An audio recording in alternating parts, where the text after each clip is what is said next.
Chris are ready to go. As for me, lifts this one in the air to shallow left center field. That's going to get down. It's going to bounce and get cut off by Waldschmidt, but not before Merrill comes in to score. Fermin into second base with an RBI double. His first hit of the day makes it 8-0. Good night. Was that last night? Yes. Oh, it was 8-0? Yes. I don't know if Tony, can you hear us, Tony? We're just going to have to do this on the air. Tony cannot hear us, I don't think. We're off and rolling. I didn't know the score of the game last night, and we don't have Tony on the air. But Oh. he's there. Tony, now can you hear us? Yes. Oh, my It goodness. couldn't possibly have been user error, Tony, so let's rule that out immediately. I'm not even gonna entertain that on a day like today, Chris. Not even gonna entertain that on a day like Freddie today. Fermin did make it 8-0 yesterday. Thank you Thank for goodness moving for that. on. I thought you played a clip from like a month ago. Welcome in, everybody. The show is off and rolling, and I think the intro said that I feud with a lot of people. Today might be one of those days, Skraby, the way we're getting underway here. Padres beat the Diamondbacks 9-4 last night. Never mind the wild card, of which the Padres are down only a game, but we're only 10 back of the Dodgers. Okay, that was silly.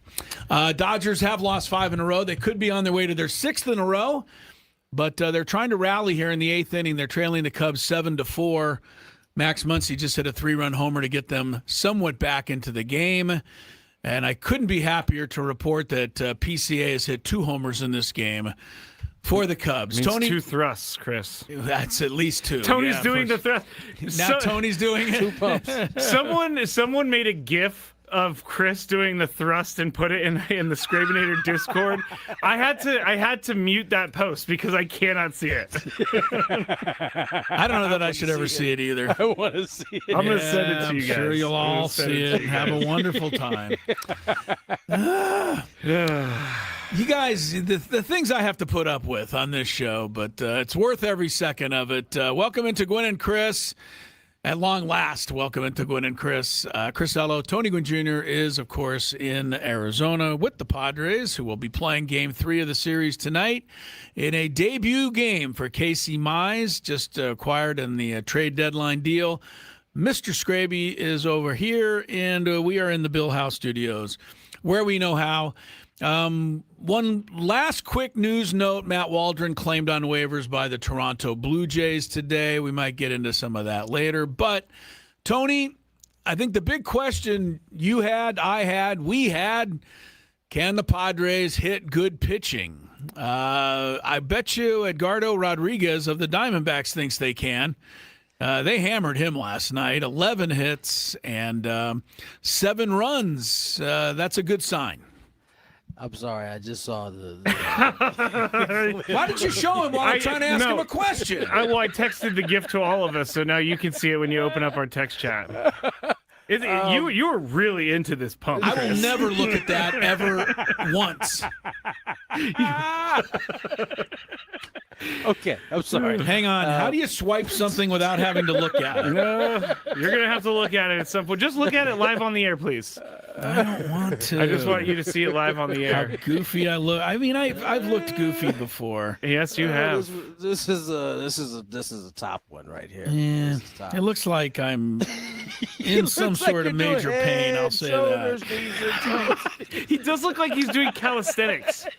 Yeah, it doesn't really look much like a thrust. All right, actually, to be honest doesn't. with you. Actually, That's I'm gonna why go. it's funny to me because it doesn't look like a pump. It looks like Yeah, you're it just doesn't look doing some great. I'm gonna go put calisthenics. this on the 97.3 The Fan SD Twitter so everybody can see Why it. don't you just put it out worldwide? Send it to CNN. Well, this and is see if about to they're happen. interested. It's about to happen. Once I hit send on this tweet, it's worldwide. Shohei Ohtani good. just hit a 2-run homer, so the Uh-oh, Dodgers they're are making it close, huh? very interesting. Now it's 7-6 all of a sudden at Wrigley Field. 6 now. Yeah, Man. Dodgers To answer were- your question, though, Chris, Yeah. So, it was anyway, nice- Padres hitting last night. What do you think of that? it was nice. It was nice to see them bounce back after and similarly to how they lost the first game against the Giants in that homestand. Right? They get beat up that first night and then they bounce back and then boom, win 3. Kind of laid an egg here the first night, bounce back with a nice performance. Now I would love for them to go ahead and smoke the Diamondbacks the way they did the Giants the next 2 nights, and then we can go home up 1 game. But listen, Jesse and I talked about it during the game. To put it in its simplest form, and I know it's more has more kind of details to it than this. Yeah. First night, the big 3 had 1 hit. Second night, they had about 7 of them. And so when the big 3 are doing their thing, Padres tend to win games. And when they don't, it becomes a lot more difficult. Yeah, and the big 3, Manny was the big 1, too. I mean, 3 hits, 4 RBIs for him. Jackson had 2 RBIs, but they come on 2-out hits. Those are so big when you get those, right? Pitcher thinks they might be out of the inning. Damage is going to be minimal. Not so, right? Merrill singles, 1 runs in. Bogart singles, another runs in. Now it's 3-0 in the first inning instead of 1-0. Yeah, I think Jackson Merrill had the big hits yesterday. So it was great. And I don't know if I've seen 22 at-bats with runners in scoring position before, but that's how many the Padres had. And no, they did not go 0 for 22 before you guys make jokes about it. 8 for 22, which is quite good. And that's going to win you a lot of ball games. I also want to just get one last thing, because when you win 9-4, you can't forget Vasquez. He gave you 6 shutout innings last night. I think you were maybe hoping for 2 1/3, but there was no reason to take him out of this game. Only 80 pitches, 1 walk, and no good. They just couldn't make good contact. He only struck out 1, Tony, but they weren't hitting it hard. He was efficient. He really was everything that you hoped he would be, honestly. Like, this is how he looked at the beginning of the season when he was rolling along, being one of the better pitchers for the Padres in that staff. Yeah. This was a nice game for him to come in and throw the ball as well as this. So now, the night before, or excuse me, you got a decent run there from Michael, even though the Padres lost, but you get 6 last night. You got a chance at 6 tonight, maybe. Is that possible that Marinhone is getting his arm rested a little bit finally? I'm happy for him. I know. Some of those guys, for sure. That guy was shouldering the load as Zephyr John, one of the Cubs' new acquisitions, just uncorks a wild pitch, puts this runner in scoring position, Dodgers with a chance to tie. Yeah, that's getting annoying, honestly, at this point. 'Cause it was 7-1 when I sat down. So. Yeah, no. It's unraveling very fast. But anyway, back to the Padres. All around, just a good performance from the Padres last night. Yeah, and on every parade, a little rain must fall. German Marquez did give up 4 runs last night, and that will be the last we see of him. He was designated for assignment today. I would thank German for whatever contributions he gave to this team. He was not a complete negative for this squad. He gave them some good games. He kept them in games, but there was no room. I mean, once you sign Ray and once you sign Mize, a couple guys had to go. Marquez is DFA'd today. Yesterday, Sears was sent to the minor leagues. And can we just mention another guy that has had a really good second half, and I don't think he's gotten his due for it, Tony, so I'm going to give it to him because he's one of my favorite players on the Padres. He has been for about 6 years now, Jake? And he takes a lot of crap from people think he makes too much money. But Jake Cronenworth has had a really good run here. He's getting on base. His batting average is .220, which is saying something when it was .160. And they may not even win the game last night if he doesn't make that diving play in the 7th inning, because who knows how many runs the Diamondbacks could have scored if he doesn't come up with that. Yeah, I think, as always, Jake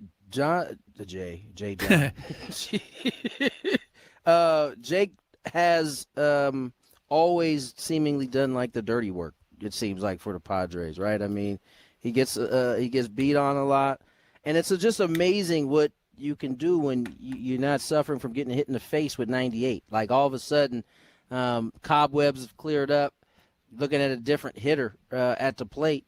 And, his defense has always been solid. You kind of hit on this pretty much every time we bring Jake up. He's solid. You know what you're going to get when he's healthy. You know what you're going to get from him. And so you're right. He has really not just the second half. Really, since coming back from the IL, he has just been better. It seems like each week. And so it's at the right time. Continue to. I like what Stam is doing. He seems to have Jake up there in the 2 spot with the righties. If the lefty's on, he drops him down to the 8 spot. I like where Jackson's hitting in the lineup in that 5 spot. It seems like it takes some pressure off of him as well. And so this is it seems to be moving in the right direction. You got a nice start yesterday, and now you get the debut of Casey Mize and seeing what he can throw up there. Yeah, people are excited, I think, tonight. And if you win it, a little bonus, you tie the Diamondbacks for that last wild card spot. So it's a fun night.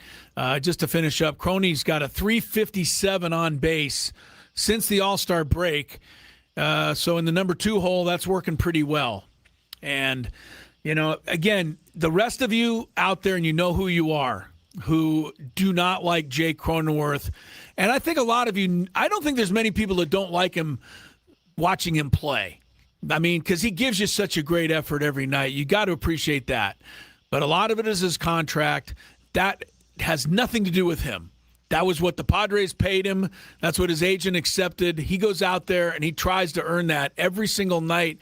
And I don't think Jake Cronenworth ever gives you anything but an honest effort. And I'm honestly surprised at some of the stuff I hear about Jake Cronenworth. But, the reason I talk about it, Tony, is he says it. He can go 0 for 5 and still help you win a game.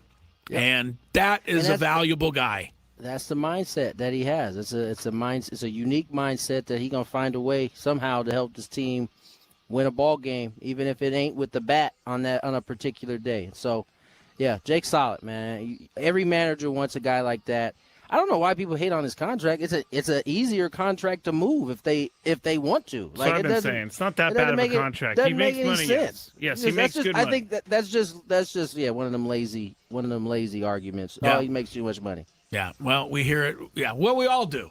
I mean, frankly, not me. Except for you. Me. I don't make By too the much way, money. He was like, I do not accept. Yeah, we have heard everything about Skraby, but nobody has ever said that, nor will anybody. No. I will gladly take more money. You might be in the clear now. there, Skraby. Any day now. All right, we're happy to be underway. Sam Dykstra from MILB.com. He's coming on, and that means we'll get a great, feel for what he thinks of the players the Padres traded away to get Casey Mize, to get Robbie Ray. Sam Dykstra, as good as Kyle Glazer is, Sam Dykstra is every bit as good, especially on the minor league guys. I can't wait to talk to him. Also can't wait to hear whatever insight he might have about the Scooble and the offers that were made and whether the Dodgers, or the Tigers, maybe they did take enough, Real quick. Yeah. Real quick, off subject, this is an interesting game. You got the two probably leading candidates for MVP going back and forth with homers with each other. You see that in an NBA game. You don't see it in an MLB game very often. We're talking about the Cubs and the Dodgers. Yes, I'm sorry. Cubs, Dodgers, Ohtani, and Chris's favorite player, PCA. The only thing that could be worse than PCA hitting 2 home runs in a game is Ohtani hitting 2 home runs in a game, and they both have done it today. So 7-6 Cubs. Cubs are batting in the bottom of the 8th. Gwynn and Chris is underway. Clear your schedule and tune in Thursday.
live from Chase Field. Padres will have their third game against the Diamondbacks.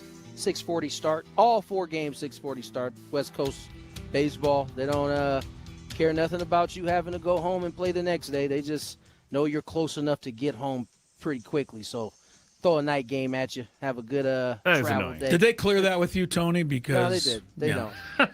They don't. The Dodgers don't clear it. The Rockies don't. Rockies are the only one that have day games. Padres do on getaway. Padres do, but we've definitely sent some teams out on a 6:40 night if they're on the West Coast. That's the only time it happens. Or they move it up to 5:40 to give them that extra hour because you know they're going to need that. Well, one thing we know, Tony, you know, I know, having done what you do back in the day and still some of it now, but nobody really cares about what the announcers want or need. Nope. But which is why I don't say nothing. I come on here and vent to you guys, but I don't say nothing. Oh, God, if you said anything, they'd be like, you know what? If you said anything, Darren Feeney would be on the plane home, and you'd be on your own with me on the commercial flight. But no, this story came down the other day, and Skraby brought it up, and we didn't get to it. But as a broadcaster, you always say to yourself, well, it's better when my team wins. It's more fun. It's, more engaging. Without a doubt. But if you're the Boston College, football team, guys? No, basketball. Oh, it's basketball? Me and Jesse talked about this. Is outrageous. They just got fired, and they said, why'd you fire him? And the coach, well, because we lose all the time. Here's the What paragraph the hell did they do Wait, can I give Chris some background on this? Because I think it's gonna spin my guy out. This head coach comes from your favorite coach's coaching tree right now. Alabama's? No. This is basketball. Connecticut? Yes. Okay. Dan Hurley. He comes from the Hurley tree, and according to what I had heard from Jesse, is that because they were around when the team was losing, they don't want somehow these broadcasters have had an effect on the X's and O's on the court, and so he's getting rid of them. Now listen, I don't like it either way, but I could at least understand it on the coach's side, like who had direct impact on the game. I could maybe see you stretching this to the medical side, but after that, I don't know how a broadcaster could have any impact on the games that you had prior to you showing up as head coach. It is so ridiculous, and I know what? I hope it blows up in his face completely. I really do. It's going to be hard to root for Boston College in basketball with that. Now, he is coming from the bottom of the barrel, so the team was bad. But, I mean, to say that the announcers would have anything to do with it is I haven't really listened crazy. to the announcers. I don't know if they were out there, just dogging these guys. Yes. I don't know. If he said that, then I would, okay. Like they don't speak highly of the program or something like that. Or if there was something about the announcers, on road trips, keeping players up all night at the bar. Right. Okay, the announcer's going to get, but just to say that we don't want them around because they've announced while we've lost. It's crazy. Here's the quote from one of the announcers, and their names, Kevin Collins and Josh Maurer. Okay. Kevin Collins said this to Awful announcing, quote, he's a young head coach, no experience, and he's been given the power to take 2 guys' career away from them who have done nothing but try to serve the program and promote the program. That's the other part of this. This is like a dream job for these guys. You don't have to keep an announcer, but you can't just come in and be like, hey, I don't like you because you're part of the old crew. You got to at least be a little bit nicer. This ain't just on the coach either. The AD of Boston College. Somebody signed off somewhere. Willing to let him do this is nuts. As I was going to say, somebody signed off somewhere. I've never had an impact on a game that I know of. I told you a long. Oh no, I wasn't broadcasting that game. I was doing the scoring when Smokey's team hit a basket, and I made the signal like it went in before the buzzers, and the referees believed me. And then they came out on the court and said no, and we went to overtime. But that's a really lengthy way of that. But one time we were playing a women's game in Colorado State, and they were playing bad. And I guess I couldn't hold my contempt for my own team, and I said, boy, they're really not playing good. Beth Burns walks by me during the broadcast. You can hear her. She goes, hey, Chris, you are broadcasting for our team, And she wasn't pleased. I don't think she was happy with how they were playing either. Eek. Right. I happened to be closest by. Eek. Yeah. I she guess wasn't you, wrong.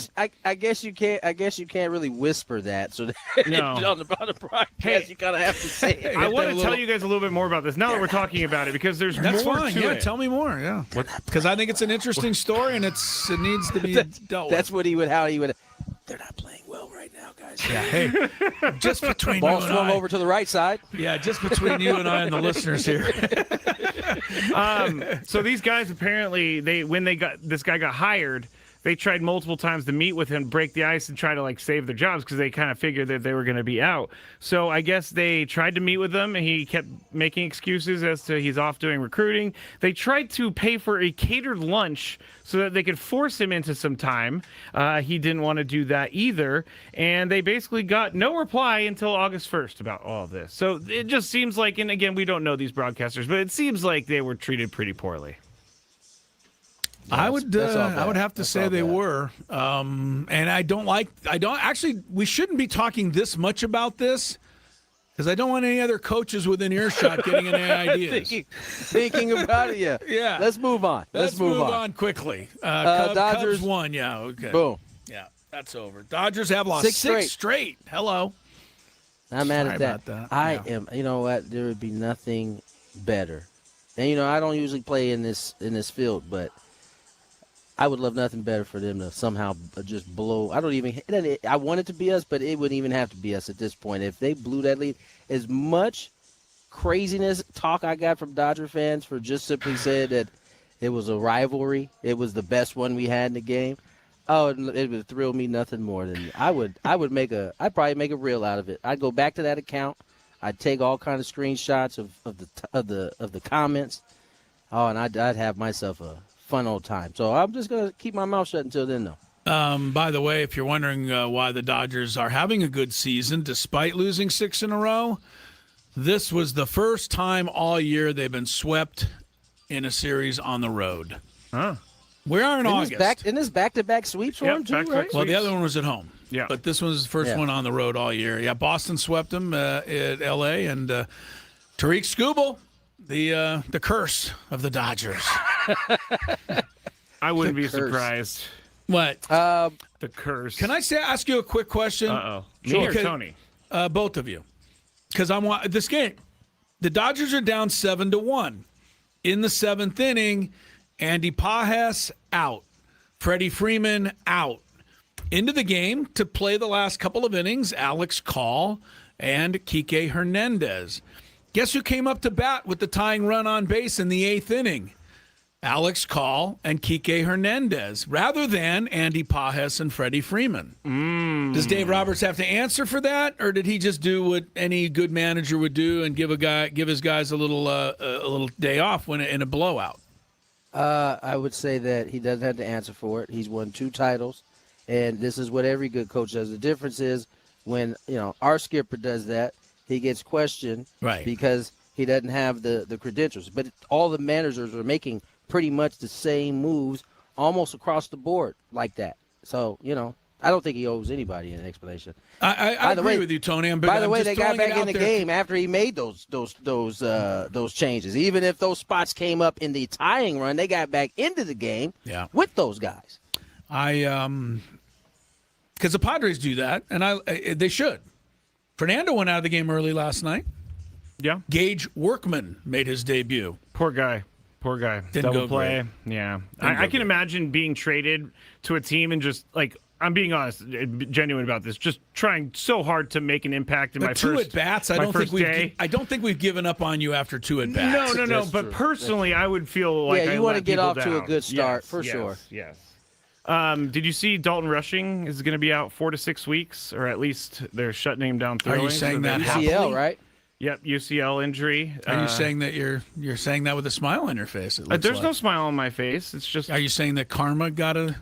Yes, that Okay. is what I'm saying, Chris. All right, that is perfect. what I'm saying. What exactly did Karma need to get him back for? Oh, he just plays for the Dodgers. No, and that's all of all his that it is. all of his meathead actions during this season. Well, that too, but He does Dodgers seem is like enough. he does seem like a little bit of a meathead. He's done like 2 or 3 meathead things during the season. But this is already. also why I really, this is what made me actually be a fan of Cole Carrick.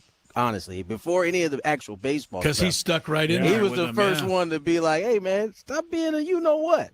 And then it was all right. Then we're gonna have a discussion. I like that. I like that energy. That is good All right. energy. Let's should we get to breaks, fellas? Yes, Sam Dykstra, is he coming up next? he sure is. Sam Dykstra, MILB, joining us next. More Gwynn and Chris. Ben and Woods on the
I was waiting for that part where he was having a smoke.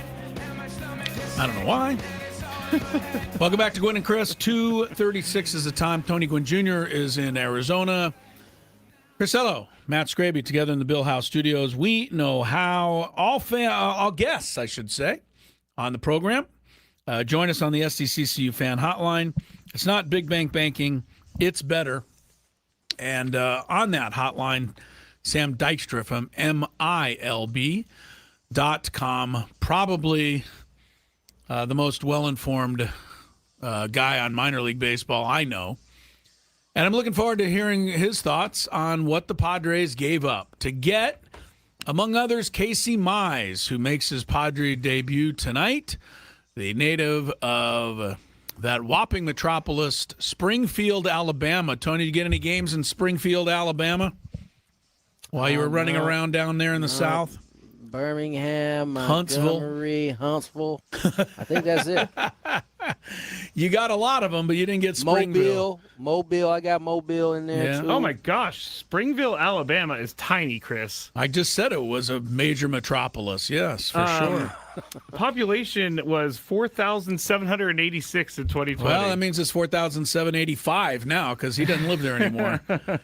He went to Auburn. He was the number 1 overall pick. Yes, in the Major League Baseball draft. That was in 2018. And he got to the big leagues in 2020, COVID year, just getting his feet wet. 2021, more of a full-time starter with 30 games that year. 2022, only 2 starts, Tony. 2023, injured out the whole year. So he's had injury issues, but not the last couple of years. Yeah, he's been healthy since then. Right, 24, full season with the Tigers. Last year was his breakout year. Without question, he was 14-6 with a 3.87. He made the All-Star team last year. And this year, Casey Mize is only 4-6, but the ERA at 2.70. And the thing that I have been glomming onto is the WHIP, 0.99. Very impressive. So, I said he throws strikes. I like that as well. Did you see? Yeah, 450 strikeouts in his career, 140 on the walk, so better than a 3-to-1 ratio. No, I didn't know what just happened either. I think we just glitched in real life or something. Did I glitch? It wasn't even like a glitch. It was just straight. Oh, you know why? I'm going to tell you exactly why. My computer screen, for fun, once in a while, goes completely black. Oh, you're stalling. Okay. So, That makes more sense. So I went to say his strikeout and walk ratio, and it disappeared. Okay, that makes more because I had my response, and then you waited. Yeah, well, And I then wasn't you ready. answered. Yeah, I Okay, didn't have I got any you. info to back it up. Oh, man. But, Casey Mize, looking forward to it. Have you met him yet, Tony? Got a chance to say hello? Or I got a chance to say hello, introduce myself to Robbie when I went to take trade down earlier, but I have not met Casey yet. Casey Mize making his debut tonight. I want to look at his game log real quick while we're waiting for our guy, Sam Dykstra. He'll be on here in a moment. But just, looking at Mize, 6 innings. He did have a shorter game a couple of starts ago, but 5, 6 2/3, 7. A lot of those for Casey Mize. Hope we get that tonight. All right, Sam Dykstra, MILB. Great baseball, knowledgeable baseball guy. Oh, here we go with the big intros again. He loves your big intros.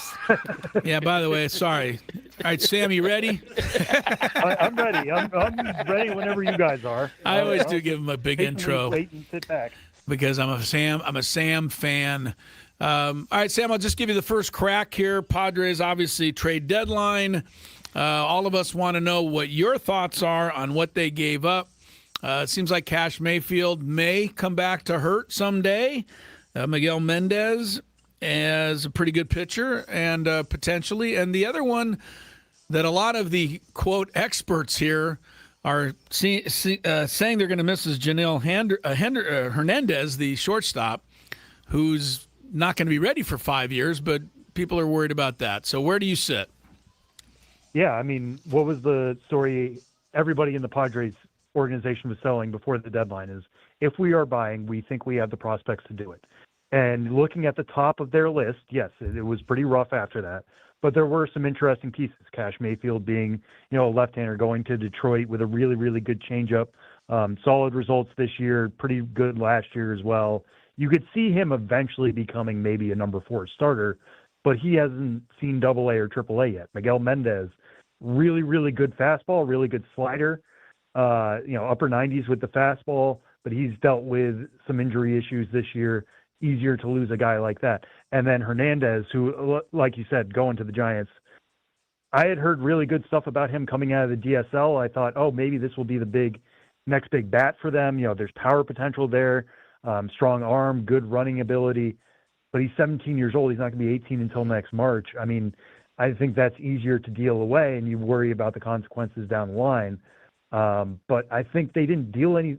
Ethan Salas is still in this organization, right? Cruz Schoolcraft, who was a top 100 guy for us coming into the year, he's still in the organization. They couldn't trade any of their draft picks, so some of the more exciting ones like Cole and Borthwick are still there. They didn't completely sell the farm in a way it felt like they did a year ago. Sam, my question is more of general, not necessarily with the Padres. We've seen, I would say, over the last 10 to 15 years, the value of prospects seemingly kind of skyrocket. Are we starting to see it level out a little bit? You look at, I know it was a rental for Skubal, but it seems like it could have, in the past, that would have garnered a whole lot more even for a rental. Are we seeing that kind of starting to even out a little bit? Yeah, it's interesting. It feels like it goes on a roller coaster, right? Like some years, guys or organizations really value their prospects because those are controllable pieces. And then other years you look at it and you dive into the research and you're like, well, traded prospects very rarely actually become the stars that they could be. So this year for us, there were 5 of our top 100 prospects were traded. Even outside those 5, I think there were some interesting moves made. And part of that is, you look at the American League being wide open, teams were more willing to take a chance. The Dodgers have the depth to trade away 2 top 100 prospects in a way that really no other organization could, except for maybe the Brewers, and that's certainly been a talking point.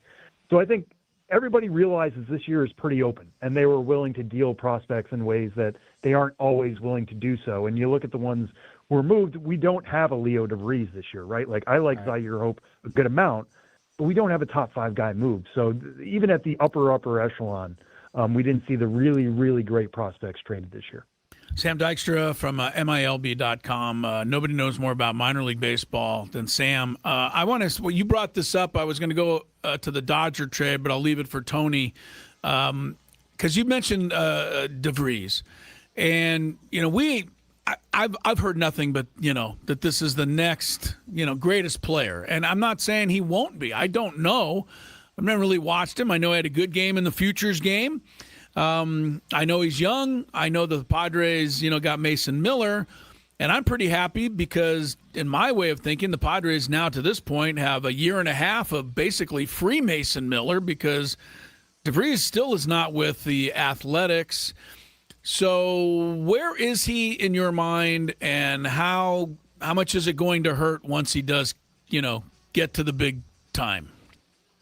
I think by the time Leo DeVries makes his major league debut, which we thought there was a chance could happen in 2026, it's feeling less and less likely by the day, just because the Padres have been so aggressive with him. The A's less so. He's been at Double-A all season as a 19-year-old, mind you. And the skills are certainly there. He's number 2 in our top 100 right now. If I were to re-rank, I would put him at number 3. Franklin Arias of the Red Sox would probably move above him. But that's not to say DeVries has had a bad year. There's still really good power potential in there. He's a switch hitter. The above average speed is there. He can, if he has to move to third base, he has the arm for it. If he has to move to second base, maybe eventually he has the athleticism to stick up the middle too. So all the pieces are still there that made Leo DeVries such an exciting prospect a year ago. Has he dominated at the plate the way you would typically want a top 5 prospect to do? Not necessarily. But again, he's been so young at Double-A. Jesus Madej and him basically were the only 19-year-olds at Double-A for a good chunk of this year. So when you look forward for the Padres and you think like, oh, when he makes his debut in, let's say, May 2027, is it going to hurt? Mason Miller's still going to be there. And what is the That's a great point. biggest thing that I think is going to help the Padres potentially, make this postseason and make a run in the postseason? If they get there, they will have one of the best bullpens, and Mason Miller will be closing out games, and that's going to feel good, and that's going to be there for a while. Like, cherish what you have instead of what you don't. The grass isn't always greener. Ain't that the truth? Sam Dykstra joins us, MILB, one of the best in the biz. And Sam, you brought it up. You kind of hit on it a little bit. Chris referenced it. Dodgers go out, they get Skubal. Zaire Hope is the big prospect that goes to the Detroit Tigers in that deal. You know these organizations' prospects as well as any. Was there anyone else out there? You already mentioned the Brewers, but it felt like this was the type of package that not just the Dodgers could put together. What were your thoughts on the actual deal? Yeah, I mean, when all the rumors were flying, right, about the Brewers being involved and the Dodgers being involved and the Rays having a deep enough farm system to do it, I kind of expected to be overblown or blown over, I should say, by what the return would be. And then it happened, and you're just like, oh, okay, well, that makes sense. Because the Dodgers are absolutely loaded in the outfield. I mean, we have Josue DePaula, Mike Sirota, Eduardo Quintero, all outfielders. All were ranked higher than Zaire Hope. He wasn't even their third best outfield prospect. So they could lose him without worrying about it. River Ryan, who was the number 2 prospect dealt in the deal, another top 100 guy. I know everybody's freaking out because he's basically 28 years old. And that's old for a prospect, but the guy throws 96 to 99 with a plus slider and a bevy of other pitches. You could plug him into the middle of a major league rotation tomorrow, and I think he is actually what got this over the line for the Dodgers, because you look at the Brewers, yes, they could have offered Luis Pena, who's a better prospect than Zaire Hope. They could have offered another top 100 bat, somebody like Josh Adamchevsky or Jet Williams or Alexander Frias, who they did move in another deal.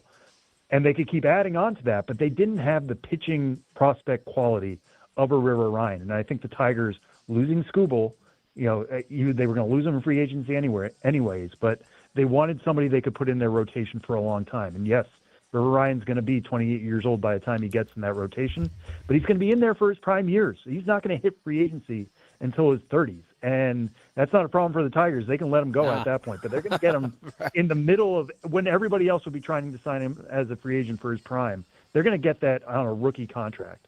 And that's hugely valuable to Detroit in a way that Milwaukee couldn't match unless they offered Logan Henderson, which it sounds like they didn't want to do because he's getting important major league starts right now for the big league club. All right, so let's ask you this, Sam. Let's go to the Brewers, because I think you're making some sense that I hadn't really, a lot of people have not made about why the Tigers, may have accepted what they did. I think a lot of us, though, will always wonder why they didn't at least just wait another day to see if anything else came along. But let's talk about the Brewers for a moment. You mentioned Jesus Mede, the shortstop. He's the number 1 guy anywhere. You mentioned Logan Henderson, who's been pitching great, young arm that the Brewers already have. But if both of those guys stay with the Brewers for 10 years and are almost even all-stars, do they have a better chance to win a World Series during their tenure? Or did they have a better chance to win this year by trading one or both of those guys and getting Skubal and pairing him with Mizorowski? Yeah, that's the ultimate question, right? Like, it's if it were up to me, I would have considered dealing Henderson in a way that probably others wouldn't have, to get Skubal and finally get over that line, because banners are up forever, flags fly forever. I totally get that, and I think Skubal replaces Henderson, and you go after that with Mizorowski and Skubal at the top of rotation. I wouldn't have traded Mede just because I do think he is special enough of a talent, and they value sustainability so much. But Henderson, if you want to call him to River Ryan, has had major injury issues throughout his career too. I mean, he's barely scraped above 100 innings once in a year so far in his career. So, like, banking on him being a future 150 to 200 innings guy, I don't think you can necessarily do that and cash him in now when you're kind of selling high. I think I would have considered that more than Milwaukee did, but they're closer to the player. Again, they value sustainability. They want these guys year in and year out, and then leaving in free agency or leaving in trades down the line, kind of like they did with Freddie Peralta. Sam, last one from me. Tell us a little bit about this year's Padre draft class. We know the big man leading the way, but tell us about some of the other prospects or guys that you've gotten a chance to see or are looking forward to seeing at this point. Yeah, I mean, the big man you're mentioning there is Coleman Borthwick up top. I was laughing with a Padres source a few weeks ago after their draft because what do the Padres love? It's high school pitching in the first round, and it's big arms with big-time stuff.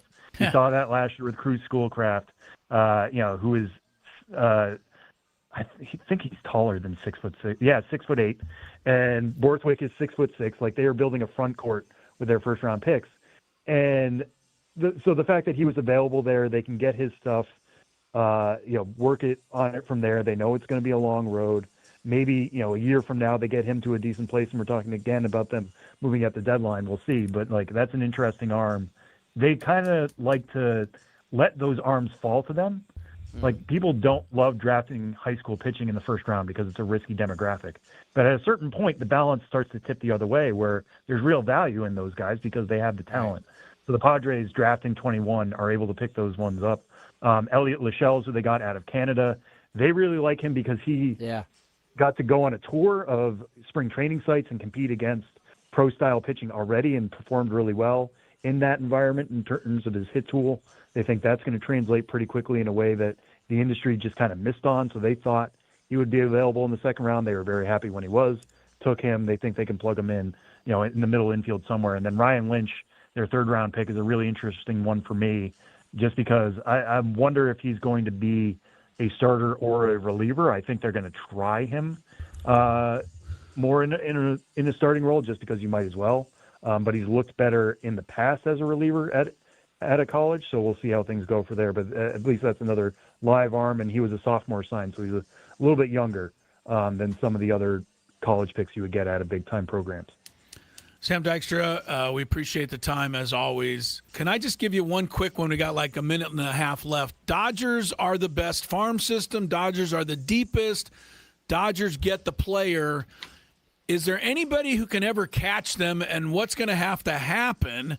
And is the new collective bargaining agreement, if it ever comes around, going to change the advantage LA has in the minor leagues? Well, do they have the deepest farm system now? I think they're in the conversation. I don't think they're number one with a bullet. I think they do really good at developing top-end talent. And I think a big part of that is just how much they invest in player development. Okay. They are taking guys like Mike Sirota, who was a Reds pick, and not entirely well thought of coming out of college at Northeastern. Now he's a top 20 overall prospect. Zaire Hope is somebody who I think was an 11th round pick by the Cubs. They acquired him in a trade for Michael Busch. They turned him into somebody that they can make into Tarek Skubal. So they're just investing heavily in the right things. Yes, that comes with having money. But I think you look at Tampa Bay, they usually invest in player development. They're getting there. Milwaukee is certainly amongst the deepest right now. And I think the St. Louis Cardinals are building out one of the deepest farm systems in baseball. We just saw them pick up 4 more prospects at the trade deadline as well. I think they're going to be a monster in a couple of years. So I think teams are starting to catch on to this. How much is it going to be addressed in the CBA? We'll see. I mean, if there is a salary cap, and I don't think there will be, but if there is, maybe that's more money to spend on the lower end and to develop players. I would love to see that as somebody who covers the minor leagues, but the Dodgers are just a step ahead of most other teams right now because of how much they care about the lower levels. Sam Dykstra, always telling it like it is. Thank you, Sam, so much. We appreciate it. Hope you enjoyed it. It was an exciting trade deadline day, that's for sure. I think everybody liked it, had fun, and we have fun talking to you. We'll catch up with you soon. Yeah, absolutely. Anytime, guys. All right, Sam Dykstra, MILB.com. And, of course, you can go to MILB.com. You can get Sam Dykstra all the time. He's got all of that stuff. I think we got in early on Sam because now I'm seeing him all over MLB Network. I know. Things like He's our that. guy. So, get away from him. He joined us on because of the Chris introduction, he probably ain't going to ever want to leave it. I mean, he ain't getting no other introductions like that. That's true. They don't bring him on like that on ESPN. No. Last time he commented, that's why I said something, because he commented, he's like, I've never had such a great introduction before. Yeah, I do appreciate. There's certain people I appreciate more than the average bear. All guests, SDCCU fan hotline, Not big bank baking, it's better. Back with more. Hour number 2. Padres, D-backs coming up later.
Tony Gwynn Jr., Chris Matt Skraby here at Chase Field. The boys back at the Bill Howe studio. It's not, no, what is it? Bill Howe. We know how. We know how. Boom. Yep. Boom. Boom. Tony's popping on that advertisement. Oh, there. yeah. Yeah. Sorry, my wife is sending me text right now. I've got to get her the bus schedule so she's not late. Oh, you got the family out there with you. I know you got your son. I do. The whole crew is out here. Well, they're all visiting probably. That makes sense. Your the daughter. young soccer star. How's that going, by the way? It's going well. She left. They left this morning for New Mexico State. They have a game already? First and only preseason exhibition game against I can't remember what they are. Where are the next New Mexico State? They are the Aggies. The Aggies. So she's going to get the start in the first exhibition game. So she's pretty excited about that. And when is that game, Tony? That will be Friday. And I know you have to work or probably have to work. I was going to say, though, if you or your wife or anyone from the Gwynn family makes it to a preseason soccer match in Las Cruces, New Mexico, you go right to the head of the father and parent of the year. Yeah, that would be. We won't be on that list this You're time. You're not going to make it this year. Huh? Las Cruces, man, you got to really be a fan to make it down there. You got preseason game.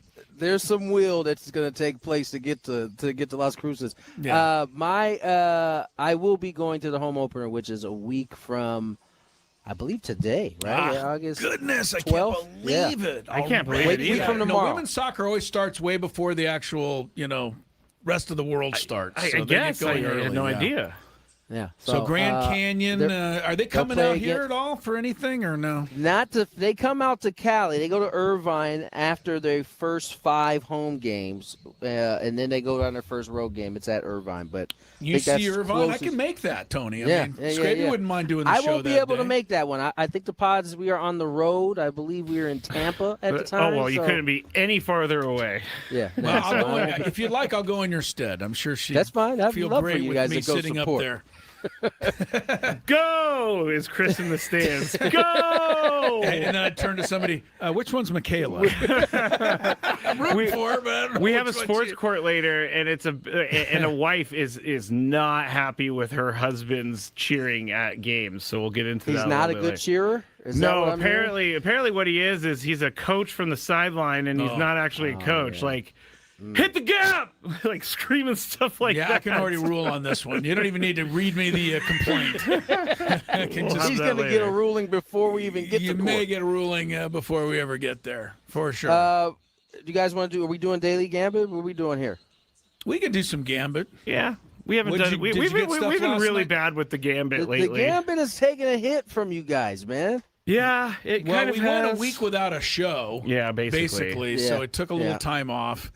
And baseball odds are not sexy. Attractive. Yeah, they aren't. They really aren't. So we got to survive one more night on the gambit because tomorrow, then we can do over/under yardage on the Hall of Fame game, and people are down for that. You know that if Carson Beck is over/under 100 yards passing, Chris, what would you say? Tomorrow night in the Hall of Fame game, he's starting the game for the Cardinals. Over. Interesting. Speaking of football, I did get my first pressure for a league thing here from Chris. Hey, by the way, he's the first one to pressure me into getting some dates up on this bad boy. This is the time of year where I start to get. Do you want to read what I wrote though? Because I began it by saying. Yes, absolutely no pressure, but you're taking it as pressure. No, that to me was the first thing that popped up in my head. Like he's saying no pressure, but there's pressure. There's definitely pressure right now. Chris is the reason I stopped being a commissioner in one of my leagues. Here's the text I got today from Chris. Get out of here. 10:01. Not meant to add any pressure to anything, but just a note on our fantasy draft. Laura and I are vacationing soon. And, I'd like to do it before we leave for vacay. Anyway, I figured draft would be that week ahead of, maybe Wednesday, September 9th. Just something for you to think about. So not only is he bringing it to your attention, but he's also scheduling it for you. I did say I'd be willing to do my draft from vacation. But yeah, no, we're going to get this. We're going to get this right. We're going to make sure everybody's here. And I just need to not procrastinate. Well, the one thing that is helpful, honestly, nowadays, it used to be the preseason went right up till Saturday, and then the first game was Wednesday. The teams all take a week off now before the start of the year. Yeah. So there's a little more time. And there's also a lot of kind of though, but they've shortened preseason though. So like you used to have 4 weeks to kind of make sure you got everything. Now as you get 2, and then you get an extra week to kind of get yourself. But we're gonna get ourselves ready. Football is almost here. I would like Skraby to just. When's the first college day? September. You know what they call it now? It's September 0 week. Yeah, week 0. Yeah, which makes no sense. Well, I know why. It's because it's 1 week before the NFL starts. No, that's still stupid. I mean, it makes sense to me. Why does college week? You know what? We're the only society in the world. We have to be where the first year of school is called kindergarten. And your second year of school is called first grade. First grade. There's something off there off the bat. Why? That's right. Kindergarten is a Your first grade. second year is first grade. Why do I have to explain stuff to you? Because I don't find it. That doesn't bother me at all. By the way, it's not that it bothers anybody, but it just doesn't necessarily it's a bit doesn't crazy. make North sense. Carolina and TCU start 9 a.m. August 29th in Dublin, Ireland. Oh, they got the Ireland game. Huh? They got the Ireland, but yeah, they're not showing week 0 here, Chris. It's not week 0. 0 week, That's whatever dumb. it's called. I don't know. Time to move on from that. I don't know. There's a fantasy, a college football fantasy league that I'm getting ads for.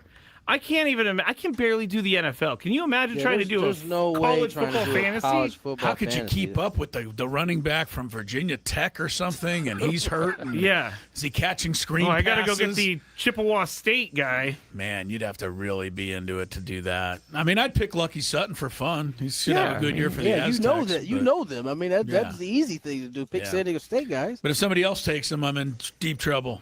Anybody else after that? Yeah, that's my only other guy. I was a commissioner in a football league 5 years ago, and Tony, every time you get a text from Chris, it gives me extreme anxiety because the league that I was in charge of was ridiculous. It was my phone buzzing all the time with questions and rule clarifications. Well, I hate to tell you that's because you're not capable of clarifying anything. Let me defend Chris here. Chris, it only happens when at the very beginning of the year.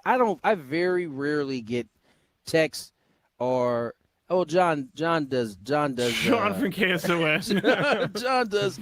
He will text me from time to time about some things, but for the most part, we got a good group. I also have a league that I was commissioner in for 10, 12 years, and it was before the computer. And every Sunday morning, my wife will be happy to tell you, every team in our league, all 12, had to call in their lineup to me and their opponent. Chris Ello was the Tony Gwynn of it was incredible. There was like a railroad station at our house on Sunday morning. And then after all the games Monday night, I would put the score of all of the games and send out the results. Now, you could keep track of your own score, but my score was official. Anyway, I didn't mind. I loved it. I loved it. I lived for that, Chris, man. at that time, how many guys would actually keep their own score and challenge you or say that? Nobody ever challenged me, Tony. I never was wrong on a score. I just wasn't. I'm so anal. There's no way I would be wrong. I hate when you use that word. You don't like that word? Listen, I know. Listen, let me tell you, that is a time, a patch of time where people just kind of Chris has probably got this. I don't really need to do this. But then once we got the smartphones in our hands, it was like, you know what? I don't trust him. I'm going to check these scores, see if he's trying to cheat or something. You could check it on the smartphone, but if you wanted to go up against me before that, you actually had to do the addition yourself. You had to do the work. Right, no one most wanted people to do probably didn't want to do that. That's a good point. Yeah. All right. Well, I had a lot of fun. I think Tony has fun, and I do this whole league for fun. And I'm actually surprised. I want to let everybody in on this because Mr. Skraby has told me more than once that this is his last year. He's so close. He doesn't want to do it anymore. And 100%. I challenge him. I say, you go ahead and quit our fantasy league, quit all fantasy leagues, because I'll be curious to see how much you enjoy the NFL season without it. I almost would like to see you do it. I'm genuinely telling you that I would enjoy the NFL season because I have loved NFL football since the day I was born. We all have, but the fantasy has made it different. Fantasy has totally made it different. I'm not saying that it hasn't made the game better, but I still enjoy watching without fantasy. If I don't have a player in the game, I still watch it. I don't think people will. That's true. I think you're in the minority. I don't think you're in the minority. I don't think so. Come on, man. A Cleveland-Carolina game on Thursday night with no players?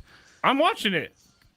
Yeah, You're no, watching it. I am not. I'm not watching it. Yes, you are. You're watching the replay on NFL Network because you don't want to get Prime. I barely watch the games where I gotta do more work. I watch them, but it ain't like I have to. Don't let there be something else like a Laker game going on, because I certainly won't watch it. Hey, Tony, we're getting lobbied in our texts now for spots in the league. Oh, in our league? Yep. Sorry, it opens up very rarely. Sam has got the last spot after we had somebody drop off. Yeah, when I don't want to say the person's name on the air who texted us, but when I drop out, you can have my spot. So. But the reason I don't want to drop out is because of FOMO. I don't want to be the guy on the outside. Excuse me, did you just give away a spot in the league to somebody without even asking anyone? I said like when maybe Tony I and I out. have somebody we would have in mind. In fact, we've already discussed it privately because we can't wait for you to get out. That's good. That's good. I've been trying. I'm sorry, Lori, but I've been trying to get you out of the league for years. Yeah, no kidding. He doesn't like Lori. I hope you're listening. No, it has nothing to do with Lori. Yes, I know. It has everything to do with me, and you think it's like collusion, and I'm like, It is, because you sit there and you tell her what to do with her lineup, you said. What does that have to do with my team's performance? You just don't get it, don't you? Come on, man. Well, explain it to me. It'd be different if Chris was going undefeated every year and was handing off his information like that. But he's just like the rest of us. His information to his own significant other might not even help her. And I look up and Chris is pointing at me. I am, because if she were here right now, she would first take a swing at you I understand. for saying that she gets my help, and then she would take a swing at me thinking that I told you I do her lineup. So we'd both get in trouble. Well, okay. She is very quick to point out she does her own lineup. And so she's very. I've heard you say multiple times on the show that you do her lineup or you give her suggestions. I absolutely don't do it. You give her suggestions. And by the way, Lori, if you're listening, I really hope you're not, to be honest. Yeah, because it has nothing to do with you. It was in the beginning. They wanted to make it a radio league, and so I wanted to make it a radio league, and then they overrode me, and it is a radio league. It got crazy, and then so. Anyway, I haven't tried to get you out of the league in the last 2 years, Lori, so I gave up on that because you're a good member of the league. All right, can we get me off the hot seat? Wow. Can we get me off the hot seat? I think we should talk about my godson Connor being in the league, too. You want to get into that one? See, he's won the league. He doesn't even live in the state. He's won the league, so it's hard to kick a champion out. Yeah. I mean, all of the people that we put into the league to start were in the radio station. Now they've all left, pretty much, except for me, you, and Tony. They were fired. Fired, whatever. Let go. They would we have me, you, and Tony, and then now Sammy. All right, let's get to break. I have to step away. Sorry to everybody for wasting everyone's time there for the last 10 minutes. I thought we were doing a daily game, but somehow we just moved on along from it. But either way, more Gwynn and Chris on the other side. From the 97th.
All right, Daily Gambit.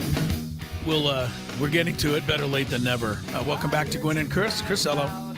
Tony Gwynn Jr. He'll be back, Tony, for a rollicking Big Five at 4:30 today. Caitlin Clark taking a lot of heat for not talking. Sophie Cunningham taking a lot for talking. You can't. No matter what you do, you can't win. So we'll try to sort through some of that in the Big Five. Also, today is the anniversary of Nolan Ryan beating the crap out of Robin Ventura. Yeah, anybody remembers or has seen that clip, you know what I'm talking about. But that is nothing compared to the fight that took place a day and a half or two ago? Maybe 2 or 3 days ago. Oh, was it that long? It took me that long to see the video, so maybe some of you have seen it, but if you haven't, the fight in the Mexican League is something I've honestly never seen before. Me neither. So we'll get to all of that in the Big Five. Earlier today, Cubs handed the Dodgers their 6th straight loss, boo-hoo, 7-6 in Chicago. It's a bittersweet thing because the Padres are so far back in the division. It doesn't matter if the Dodgers You wish lose. they would have stayed closer now, right? Yeah, but the Cubs, we don't want them to win because they're at the top of the wild card. It's a weird place to be in. PCA hit 2 home runs. The only thing worse than that, Ohtani hit 2 home runs. And one other game I wanted to point out earlier today, Tampa Bay shut out Colorado 4-0 at Coors Field. That was the work of Nick Martinez, who's having the year of his life. He's been great for Tampa Bay. So, and I mean, sure we miss him, but he was one of the good guys, Skrabe. I think you and I we really like Nick Martinez. When he told us that he pounds about 3 Red Bulls before he walks out of the bullpen, I was like, this guy's for me. I have a feeling the Rays maybe have calmed him down by now, and that might be one of the reasons why he's having success. Yeah, that's not good for your heart. I can't be. Padre lineup should be due soon. When we get it, we'll let you know. Right now, we'll get to the Gambit. And to save a little bit of time, Chris, we're going to skip the Open 4 today, and we're going to go right into our bets from yesterday. Okay. Padres -1.5 against the Diamondbacks. And I had no faith. You had no faith. You went Diamondbacks. I went Padres. Padres win 9-4, so I win. Yeah, good for you. I mean, look, they proved to me and themselves that they can punish a really good pitcher. Yes. And I was glad to see that. I honestly didn't want to say this yesterday, but I was not looking forward to last night because I thought they were going to get mowed down, and they didn't. And it was very fun to see. Over under 9 total runs in the game. We both went under. We were both wrong. We had 13. Randy Vasquez, over under 3 2/3. You went under. I went over. He went 6 shutty. They couldn't take him out. I mean, they kept showing Stammen, and he's like leaning in him. They're like, no, Craig, sit. He's getting everybody out tonight. Craig Stammen, I got to say, he always looks like he wants to hurt someone walking out to the mound. He's always he's like so stone-faced. Serious. Dodgers -1.5 at the Cubs last night. Both of us took the Cubs. Cubs win 5-1, so we win the bet. Scooble over under 8.5 strikeouts. We both went under. He had 6, so we're correct. Tampa Bay and the Rockies over under 11 runs. You went under, I went over. Rays won 9-7, and that's a total of 16. It is. Very good. Yes. George Lombard Jr. over under a half a hit, meaning he had to just get a hit. I don't know if he got any more hits, but I know he hit a home run. I think he did get another hit, and he had a great debut. So I went over, you went under. Valkyries -11.5 against the Tempo. We both went Valkyries. Valkyries won, but not enough. 92-81. Oh, a half point. So we lose that one. That does happen sometimes. All right, let's get to tonight's. And the Padres are again favored by 1.5. I'm not falling for the banana in the tailpipe again. Taking the SDP. Do you? Never mind. Go ahead. I've taken the Padres. I'm taking them too. Oh. When I write the initials SDP, which I don't normally do, but I did this time, I think of the worst All-Star Game uniforms I've ever seen. Those white ones, and I remember Fernando wearing it, and it said SDP up here. Oh, yes. I think those were maybe like the first Colorado uniforms. Yeah, it was the first time that they went to the uniform I do know what you're talking about, yeah. And you know what's funny is we made fun of those uniforms. I see so many people with those out Some of and them, about. but I don't get why you like them out there, but somebody does.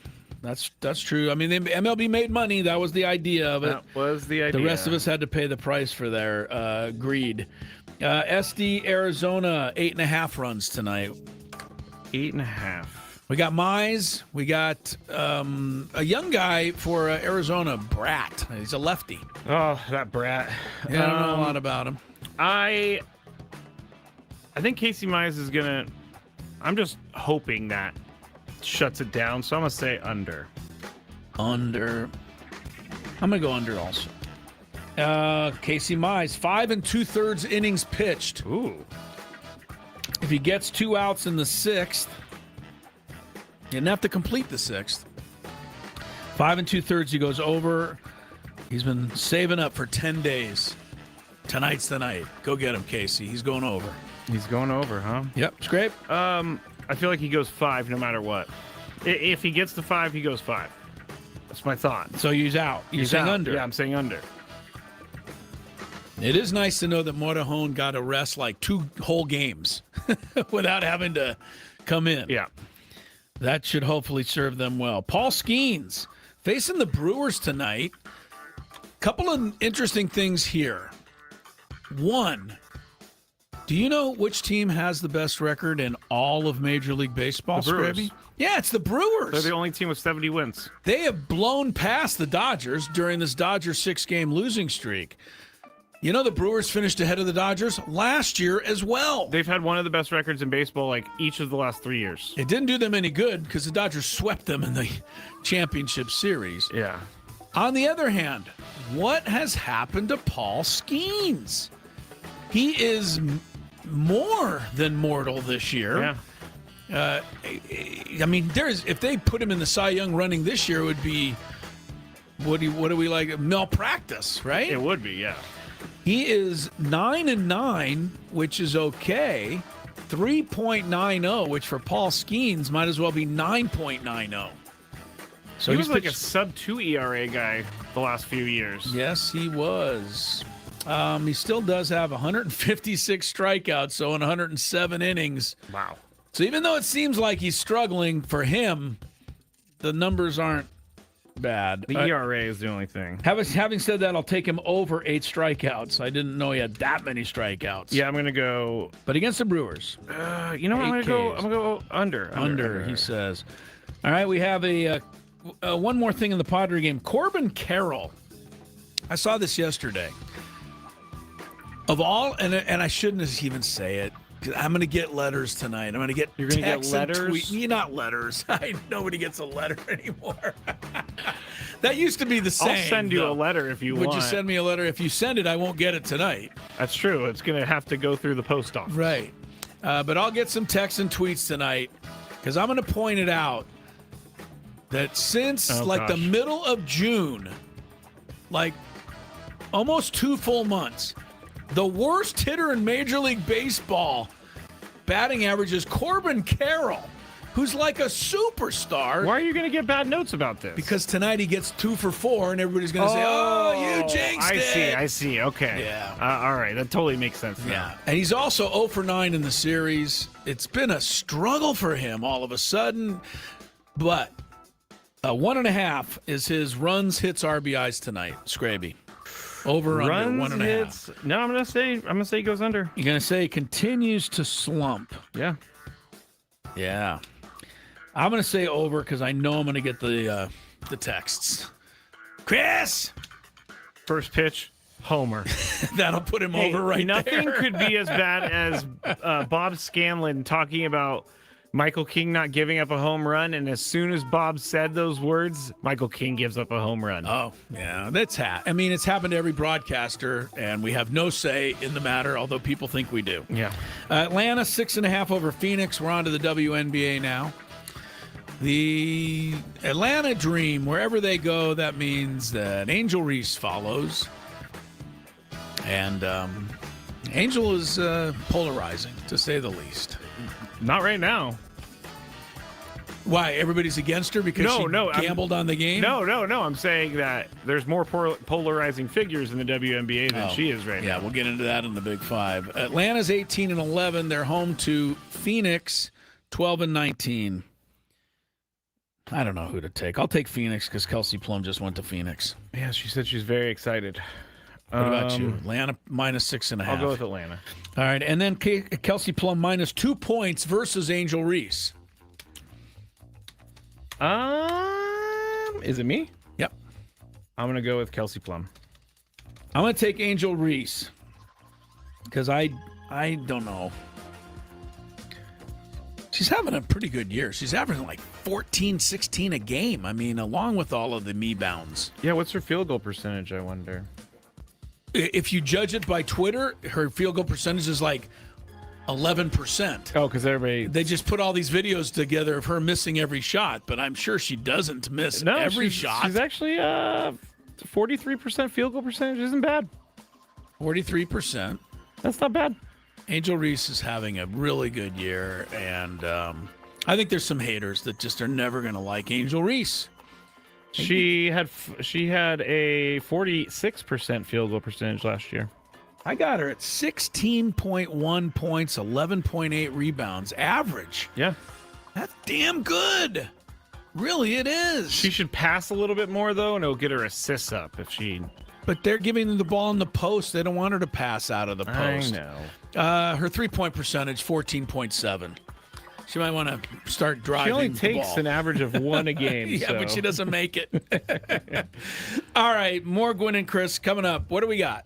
Sports we got court, I sports hear. court. Yes, we got sports court. Should I go get the gavel? Yeah, we're gonna have to do that. But there's a guy who is not a fan of how his wife dresses, and we'll get into that. Also, there is a dad who likes to coach from the sideline. Okay, coach from the sideline. I know about those. I also know about wives who don't like the way their husbands dress. Oh, so it's roles reversed. You'll figure it out. I have personal experience in that regard. So it's coming up. Ben and Woods. Thank you for listening to 97.3 The Fan. Be back shortly. I would be back shortly if the thing will click. See, I'm clicking. I have no idea what's happening. It's not playing any commercials right now. Well, this is just great, everybody. Let me see if I could try to start another one. All right. Well, this is awesome.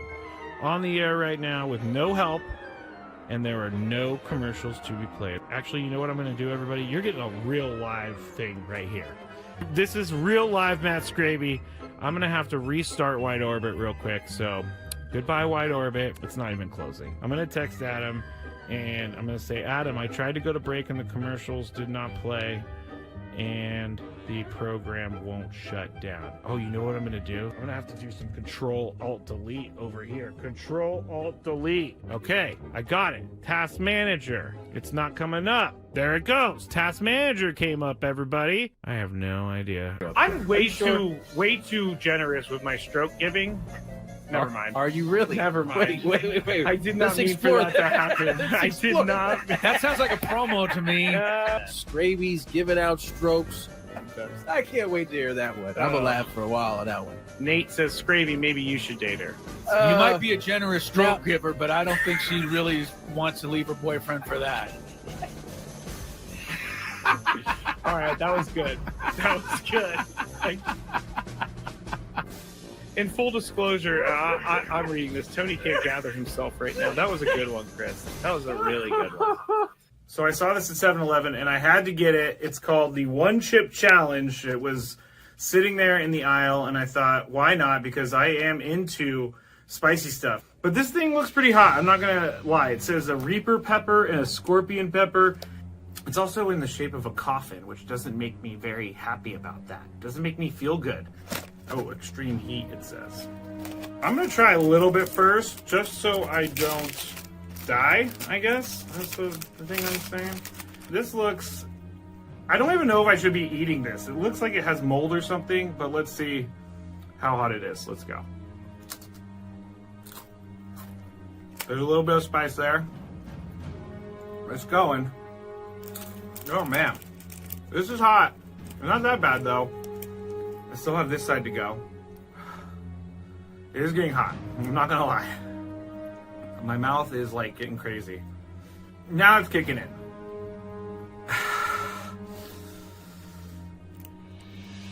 I'm not sure if I'm gonna finish this. Honestly, it's getting serious. I gotta go with the milk. My mouth is dying right now.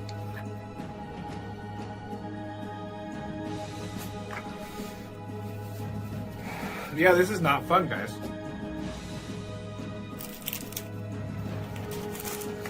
Never gonna do that again because my mouth is on fire. Thank you for listening to 97.3 The Fan. Be back shortly. I would be back shortly if the thing will click. See, I'm clicking. I have no idea what's happening. It's not playing any commercials right now. Well, this is just great, everybody. Let me see if I could try to start another one. All right. Well, this is awesome. On the air right now with no help, and there are no commercials to be played. Actually, you know what I'm going to do, everybody? You're getting a real live thing right here. This is real live Matt Skraby.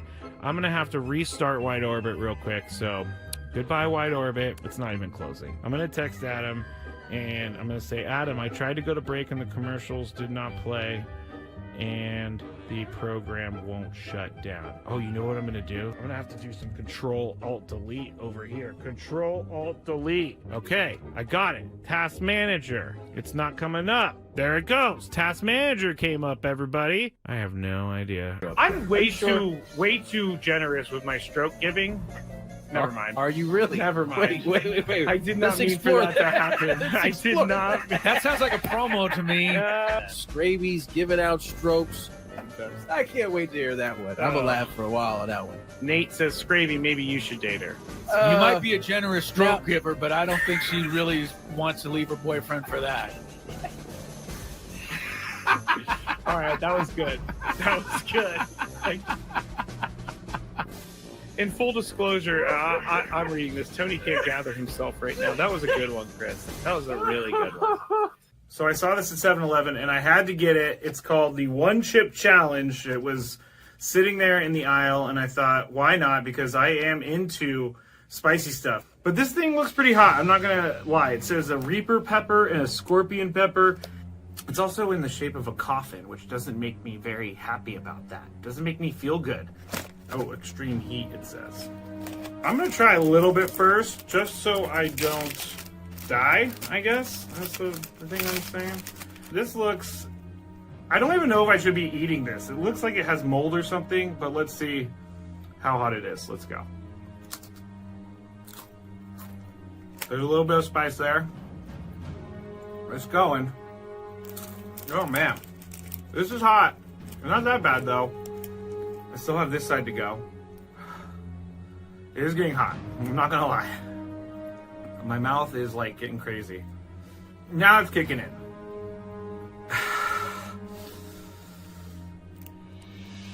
I'm not sure if I'm gonna finish this. Honestly, it's getting serious. I gotta go with the milk. My mouth is dying.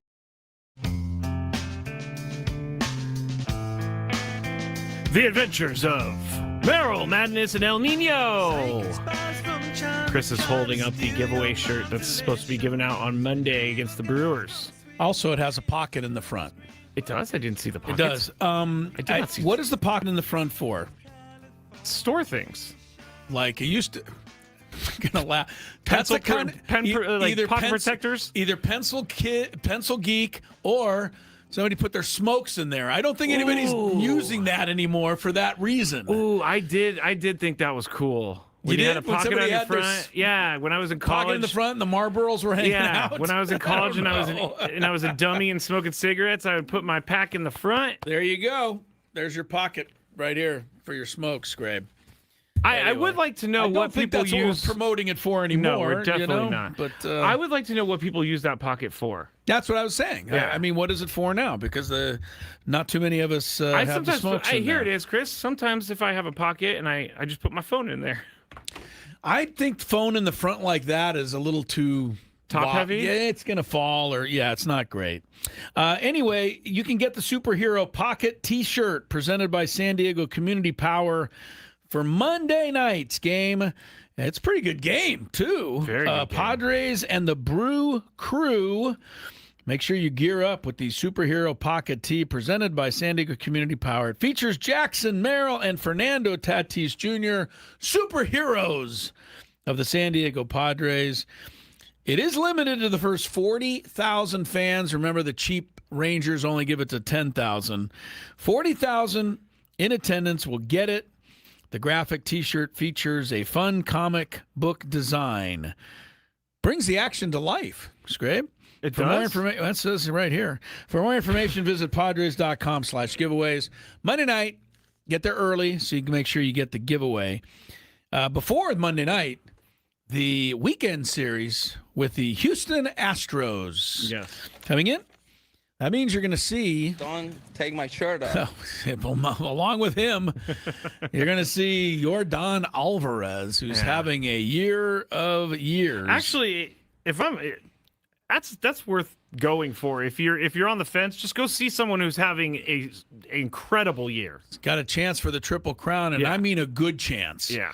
For the Triple Crown. Also, Friday night, Robbie Ray's Padre debut. There we go. Will be at Petco Park. There we go. Yeah, arrive early Friday, Gallagher Square, $5 craft beers before the first pitch. Saturday night, soak up the sunset with a unique 4:15 start time. That must be Fox TV then. I'm just saying. 4:15 is a random. It's start really time. cool because I've always wanted to go to a game at 4:15. It's on my bucket list. Oh, there you go. And there it is. It's unique. It's coming up Saturday. That's got to be a national TV game. Yeah, Sunday family friendly fun as the Kids Fest, inflatables, balloons, games, all that fun stuff. And that is a 5:20 game Sunday evening because it's on NBC. Oh, Astros coming in this right. weekend. So we got a little Sunday night baseball. Yes. So we have Sunday, we have the Brew Crew Monday for the big T-shirts. We're going to get to the sports court. Yes, we haven't will. got to anything on time today, but I don't know where this came up with. Who was I talking? I was talking to Mike Winters, and we're talking about fun, goofy stuff at the ballpark. Okay, things you see, like little promotional things that teams try. For one example, back in the late 60s and on into the 70s, pretty much every Major League Baseball team, when they had a reliever came into the game, they would sit in one of those baseball cap carts. Yes, I love those things. Everybody did. There's only one place still that has it. I think it's the Nationals. And Well- I think Jason Adam rode in it last time they were there. Yeah. Why would they get rid of that? Everyone likes it. Have you ever met a person who said, "Nah, I hate that"? No, I love it. No, but it doesn't make any sense to have it in general. Why not? It does make sense because teams change pitchers all the time. And at Petco Park, the damn guy's got to run about 200 yards from the outfield out to the mound. And then while they're running in, the ball girl on the right field foul line has to run all the way out to center field to get their jacket, run all the way back. It's a production.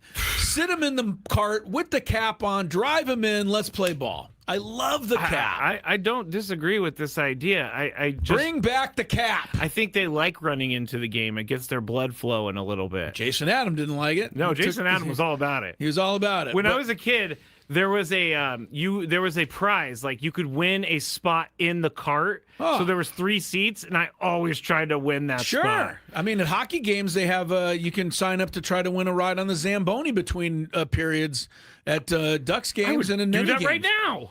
I'm just saying, exactly. Who wouldn't want to have a fun little ride on the Zamboni? If you don't, I don't want to know you. You can ride on the cap if they had the cap. But I brought this up because Mike Winters and I were going back and forth on this.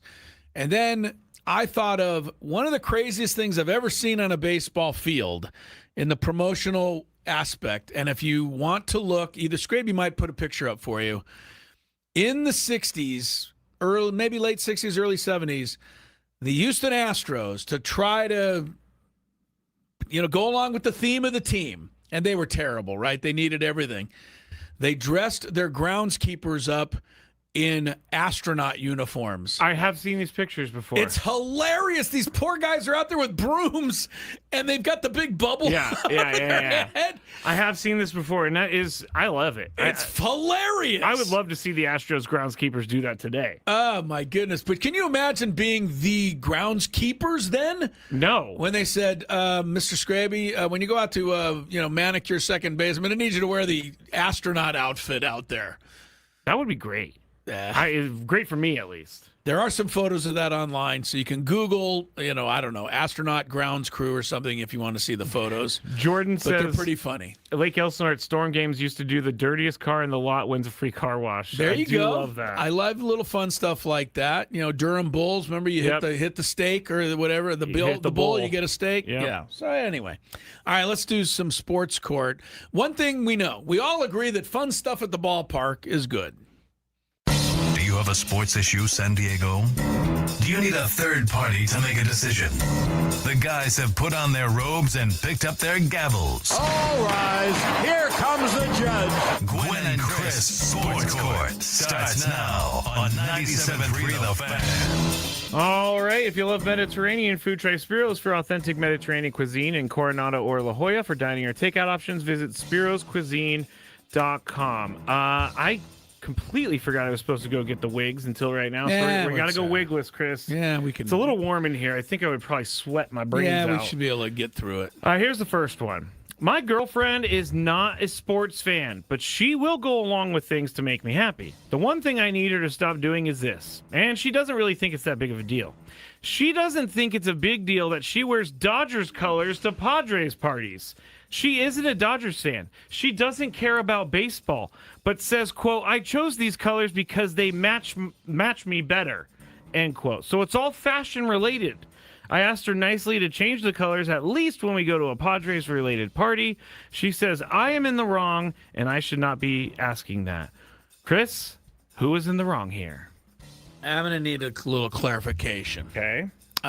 First of all, how many Padre-centric parties are we going to? Is he talking about going to watch a Padre game? Would that qualify? Probably. Yeah, basically, yeah. Okay.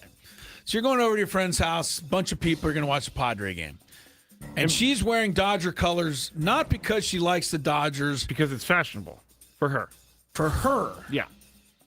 What's fashionable, especially fashionable about Dodgers? Because this guy actually DM'd me. He made this very clear. Yeah, I want to hear. That she wears blue a lot in everyday life. Blue is like her color. Okay. So she wears blue to these Padres things because she wears blue. And he doesn't like it because he feels like it's bad juju. All right. I think we can hopefully get if she's honest about it, right? And we're assuming she's honest? Yeah, I'm assuming that. Yeah. Okay, she's not a Dodger fan. She just loves blue. I know that for a fact. Like, she doesn't even really know anything about baseball. All right, I've solved it. Okay. Get her some New York Knicks stuff. It's simple. They got blue. I guess you're right. I mean, she doesn't care about sports. I'll tell you another team. Kansas City Royals is almost identical to the Dodgers blue.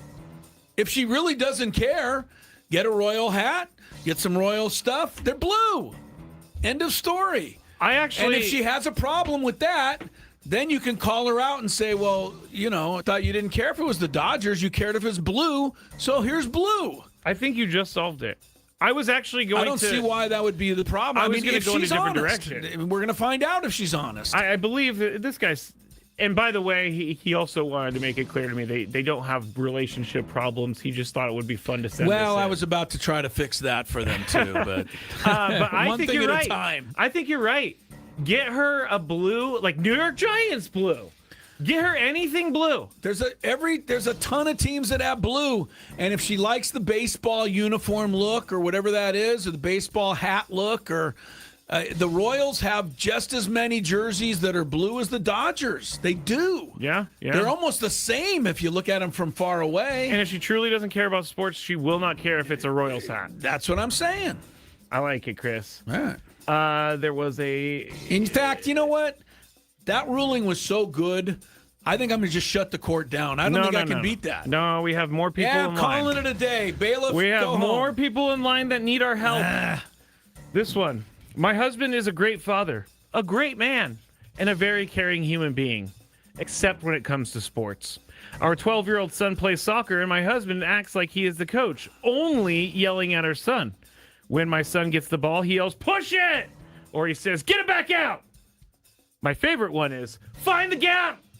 That's what the guy yells. Find the gap? Is that so when you're I batting? have no idea. No, when you're batting, they want you to hit the ball. soccer. Oh, what? The gap is like... Oh. is like a passing lane. Got it. But now I lost my place. No one has said anything to him, but it's really embarrassing me, and it really embarrasses our son. I'm up first. Do I have the right to tell him to stop, or at least go stand somewhere else? Yes, you do have the right to do this. I cannot stand when people make everything only about their kids. And now everybody has to sit there and hear you scream stupid things at your kid. This is 12-year-old soccer. It is not the MLS. You can tell him to be quiet, and I would use your son and say, hey, our son is embarrassed by you. Do you want him to be embarrassed? I know people like this, and I can't stand people like this because it just makes everything about them. So, yes, go talk to your husband. Chris, the question is, do I have the right to tell him to stop? You know, I'm thinking about a movie, one of my all-time favorites. Bad News Bears, original edition. Okay. Walter Matthau. Yep. Billy Bob Thornton, Avoid at All Costs. Terrible movie. But in the original Bad News Bears, the head coach of the Yankees, which was kind of the opposing team of the Bears, was a guy played by an actor named Vic Morrow. He played it well, but he was a little too serious. And his own son was the pitcher. And his own son... This is in the movie. In the movie. Okay. Son's the pitcher. Son did something I can't recall, but in order to try to retaliate for something the Bears did, the son threw a pitch that hit the batter in the helmet. Okay. Vic Morrow, the manager, rushed out to the mound to his son and almost threw him on the ground. You could have killed that kid. What are you doing? That is terrible. His behavior that is, anyway, great acting. It's a movie, okay, but he throws the kid down. Everyone in the stadium's like, drop, silent. What the hell's going on? Vic Morrow walks off the field because he knows now he's overdone it. And the wife is standing there, Vic Morrow's wife, the mother of the kid, and she says, "You SOB," and she leaves. Now, it's a movie. Sounds depressing. Reason I brought it up, this husband deserves a little Vic Morrow treatment right about here. Somebody has to explain to this guy, never mind you shutting up, which is a big part of the equation, but the damage that you're doing to your kid is irreparable. I think so. So this is really a serious one. And who wrote this? The mother? Yes, the mother. Yes. Do something here. Your kid does not need that kind of pressure. And I'm going to give you one last story, quick one. But in a Pony League, this is real life. That was fake life. But in real life, Pony League game I'm managing 15 years ago, playoff game, catcher on the other team drops catches the ball, play at the plate, our kid kicks it out of there. He's safe.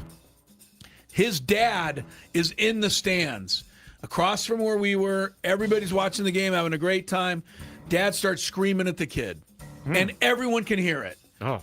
And he dropped the ball, and it was a big play, but are you kidding me? You feel bad for that kid immediately. The kid picked up his stuff, and he walked off the field, and he did not return. That's very sad. I am not overstating this issue. Get a hold of your husband immediately. Yeah. The yelling, hit the ball in the gap, okay, but just be, embarrassing him in front of everybody else. I can imagine that can't happen. Pacing the sideline and doing stuff like that. Can't happen. I hate that. And I almost don't care about the guy himself. I care about the kid. I do too. I when I was in Little League, there was a parent that would I don't want to bring down the room, but was being abused. And the kid was, or the parent? The kid was. And the parent would just scream at this kid all the time. And I just felt so bad for this kid. And yeah, it's got to be stopped. And ma'am, I hate to tell you, whoever wrote this, you may be the one that has to do it, and it may be a big deal in your family. I didn't actually feel like this was that serious when I read it, but the more we're talking about it, the more serious I think it is. All right, let's move on to the last one. I know we're going over can we time. finish with a happier one than that? Yes, this one is kind of fun. It's also soccer related. My daughter plays U10 soccer, and U10 means these kids are under 10. Yes, okay. and this has nothing to do with kids. She's on a traveling team, so this is somewhat serious business for her age, but there's one thing I cannot stand about another kid's family. This family has 8 kids. Yes, 8. Okay. They all come to the games. Here's the part I don't like. They get to these games at least 4 or 5 hours early so they can get the best spot. They post up with a 10 by 10 canopy, and their 8 children and block out a lot of the midfield from being used as a seating area. Now we all have to go sit on either end of the tent and the kids, but when you look down the field and it's in the corner or on the sideline, we can't see it because the Ringling Brothers Circus is in the way. I'm up for, or you're up first. What's the question? Do I tell them to find somewhere else to sit, or is this fair game for them? Is this a serious one? I think they're looking for some guidance. Okay, well, what do these people not understand about the fact that there's no reserved seats at an under 10 soccer game? I think that there is also There's a limit of how big your family can be and go to the game? No, I think what they're saying is you could be a little bit more caring of other people and not take the best seat. Maybe go down to like... Why should they not take a good seat? The 20-yard line? Because you got 8 kids in a 10 by 10 canopy. I'm confused. Why is soccer practice or soccer games all of a sudden babysitting time? What do you mean? What are you confused about? The family wants to come watch somebody in the family play a game, right? So why shouldn't all the brothers and sisters be able to come watch the kid play? They can. I think it's I because don't know. I don't get this I one. think it's because they bring this big canopy and they block everything. Well, all right. Yes, that needs to be taken down. And you need to really no, you can't do that. And then all the kids are in sun. Well, then, too bad. Put some sunscreen. You can't be blocking people's view with something other than you sitting there. All right. I can't sit in front of you at a game, even an NFL game, and on a sunny day put my umbrella up because it's a little too hot for me. Yes, okay. Where you now can't see. That's all they're asking, I believe. But I'm not going to leave my seat. Maybe move out of the way a little bit so that we can actually see. I don't think they have to move, but get the canopy down. And if you really want that seat at the 50-yard line and you want to make yourself known, get a couple of people from work, 6 to 8 people, treat them to lunch, and bring them to the under 10 soccer game early, and everybody plant yourself right there on the 50-yard line. Have a big old picnic. Hell yeah. It's a free game. Maybe they'll get the message when they see you taking their spot. That's really funny, actually. All right, everybody's saying because they go so early. I mean, it's not like they're asking people to move when they get there. They go like 4 or 5 hours early, which is ridiculous. Yeah, that's their idiot thing they're doing, but I can't tell them not to do it. All right. I hate to say. All right, there was one more, but we'll maybe carry it over. Yeah, go back to grandma the one done wrong. Go back to the one before, man. Get that kid some assistance. Get the dad off that kid's back. Man, I hate that. Yeah, I didn't realize. Sometimes we come out of sports court, I'm like, yeah, right. We discovered some serious issues. I can. All right, let's have a little more fun here in the next segment with Chris versus the Fans, 833-288-0973. Trivia time coming up.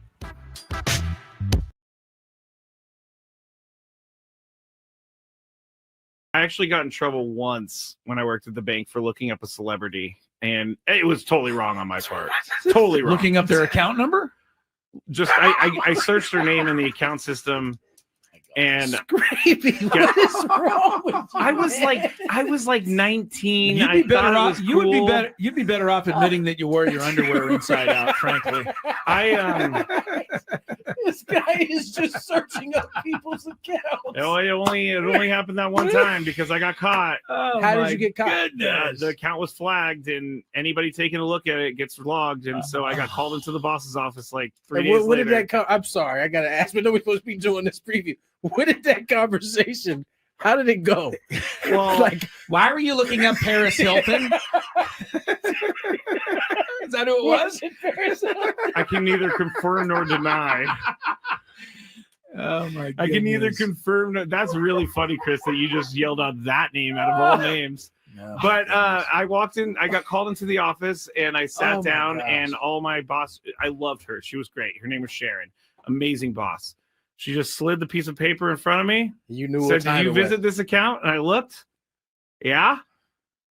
She was like, "We're gonna have to write you up for this, and if you do it again, we're gonna have to fire you." And I said, "I'll never do it again." And I got out of there as soon as possible. I took everything, but It was not good. Not good. Just curiosity, huh? He's like, I wonder how much they have in their account. Yeah. I mean, before I got caught, I did look up athletes. And, oh my God! I'm so glad you're sitting in this seat now. Yes, I'm so happy you're not doing any job that can be dangerous to people's futures. This was in the first year that I was there. I learned my lesson thoroughly. Chris, as I said, as soon as they walked in, there was like, yeah, that's our guy right there. That's our window. We're gonna take him down. Yep. Just lucky I didn't get caught for like. I can't even say. I'll tell you guys off break whose account I saw and how much money they had sitting in their checking account. And this was how long ago, too, by the way? 2009, 10. Way before I became a good person. Didn't Bank America getting in trouble? Or was that it was one of those banks got in trouble? All of them get in trouble for selling information. But I heard folks like you. I wasn't selling any information. I was just wanting to see what was going on. Curious. I didn't check their account activity, which I could have. Been like, oh, they bought this here. I'm going to go up there. You know, I'm not that creepy. Well, that's stock. Oh, yeah, you're not that bad. I'm not that creepy. This is amazing, by the way. We're supposed to be doing. How are we supposed to do baseball picks under these I don't think we can circumstances? anymore. I think we gotta push it. You guys never did it. Well, I mean, no, Skraby, we didn't. Really? Okay. Like you work at a bank, you're looking at people's account information? That's unbelievable. It only happened for a little bit, and then I got in trouble. For a little bit. I can't stop laughing at this because it is quite hilarious, Skraby. But you were saying that I may have gotten robbed or whatever. I actually did get robbed when I worked in San Francisco, and they're called quick change artists. How long did you work in the banking industry? 8 years. I was a teller supervisor when I finished. I was also the merchant teller, which took in around $150,000 in cash a day. Guess what? Always balanced at the end of the day. Yeah, I bet. But there was a guy who walked in. He had about $5,000 in hundreds, and he handed it to me. He said, "Can I get 50s for these?" And I said, you know, it's pretty annoying that he wants $5,000 in hundreds. In hundreds, and he wanted $5,000 in 50s. He just wanted 50s instead of hundreds. So I had to go get it from the vault. I come back. I'm starting to count it out, and then he's like starting to ask me questions as I'm counting it out. He's trying to and then what did I tell you, Chris? This is what I'm talking about. That window right there. Hey, this guy was so good that no one saw it coming. But so when I started getting mad at him because I counted out the 50s, he goes, "What are you doing?" I asked for 20s. And I'm like, what? You did not ask for 20s. You asked for 50s, bro. Yeah. I had to go to the vault to get those 50s. And as I was getting all mad and talking to my boss, he took the cash off the counter and put it into this folder that he had on the thing that the original 5,000 in hundreds. Yeah, well, he kept going like that, and then I was so mad, I just grabbed it and I threw it in my drawer. And then he was like, "You know what? I'm out of here." And he walked out. And then at the end of the day, $3,000. He got an extra 3 on you. $3,000. Yeah, he got $3,000. The thing about criminals like that, they can sniff out a mark really. I'm not a mark. You are 1,000%. I was actually the bank's dog. They got you for 3 extra. And that's the only time in my 8 years that I ever had anything happen like that. I'm sure there are people who've been there 8 years that never had 0 taken. Skraby, I got a 20 here. Can I get 5 5s, please?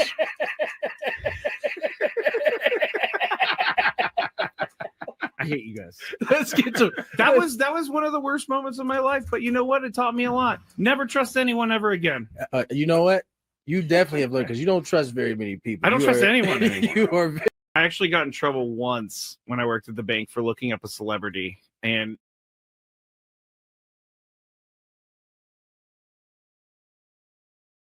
All right, welcome back to it, man. Kind of a sports court that got a little stressful there. Dark. You know? Yeah, it got dark. It got important, but it's important. There's something I don't like. That would be it. There's a lot of things, obviously. We know. We listen to our show, but parents that are just, even if you're an annoying parent, I don't like that. You know, you're rooting, you're calling, like you said, calling attention to yourself. But anybody that puts extra pressure on their kid, man, yeah, that's one thing my parents never did. Just can't be happening anymore. My parents were very good about letting me figure out my own way. I There would was say a situation where I think 99% parents are. They they might helicopter a little here and there. Yeah. Depending on the situation. There was a situation. But when you're embarrassing your kid in front of all their peers, in front of all these people, and that's harm. That's tough to overturn for kids and anybody, frankly. All right, enough of that. All right, Chris versus the fans, everybody. Yeah, I know. Let's do some Chris versus the fans. We do have Padres tonight with Casey Mize making his debut. We also will hear from Robbie Ray, who did some chit-chats today, and he's making his Padre debut on Friday against the Astros. So the two Tickets new guys. available. Yes, Padres.com/tickets. Yeah. All right. So make sure you're there. Make sure you're here, and let's play Chris versus the fans. If you had one shot, one opportunity to take down the human almanac himself, howdy do. Now is your time. Listen to me, this guy is dangerous. Now is your opportunity to win a prize. Well, I hope you know what you're in for. Chris versus the fans starts now on 97.3 The Fan. And if you win today, you will win 2 tickets to Muse at North Island Credit Union Amphitheater on August 29th. You can get tickets now at Ticketmaster.com. The rules, you have to make it through 3 questions. Each question is going to get more difficult. If you get the question right, you move on. If you get the question wrong and Chris gets it right, you're eliminated. But if Chris gets the question wrong, then you're on the 3rd question, you win. All right, let's get our first contestant. Oh, if you're a first-time player, let us know before you get into it. You'll get that question for free today. Let's go to our first contestant for today. We'll go to Chris in San Diego. Hello, Chris. We don't always go to Chris's first, by the way. That's true. If you're wondering out there. Hi, Chris. Hello. What's going on? Not too much. Not playing too ball. much. All right. Hey. Are you ready to go? Ready. All right, Ready. here we go. Here we go. Who was the last Bears quarterback to be drafted number 1 overall? It's a number 1 question, so don't overthink it. Don't overthink it. That was the guy they have right now, Caleb Wilson or Caleb from USC. Good enough. Yeah, I'll take it. Caleb Williams. You named his college and everything, so you get that. He's one the Iceman, correct. which I hate too. Tony is now all about the self-proclaimed Iceman. Iceman. Yeah, that was really annoying. That's put that on the list. Things I don't like. Giving yourself a nickname. Yep. It's got to be organic. It has you can't to be just organic. give yourself a nickname. You think that the Skraby Chronicles was something I'm like, you guys need to call it that? No, it just organically came about. All right, Chris, here we go. Question number 2. Great. Which NFL franchise set an all-time record by winning 24 consecutive preseason games between 2016 and 2023? Which NFL franchise set the record by winning 24 consecutive preseason games between 2016 and 2023? He's not getting this. This is a 3. Does anybody really even watch your preseason anymore? The reason I put it as a 2... Yeah, this was fairly well known, but Yes. it is preseason football, and I don't expect you to come up with it. But I will tell you should guess a team because I do know the answer, so you might as well take a shot. Caw. All right, we'll go with the Rams. The He went with Rams. Yeah, it's not the Rams. It was the Ravens, and it made no sense because they 24 Sorry about that, preseason Chris. games. The thing that makes it interesting is the fact that they won 24 games that nobody cares about winning. So it's very weird. But I think it's a tough question. Sorry, right. Chris. It's the luck of the draw, though.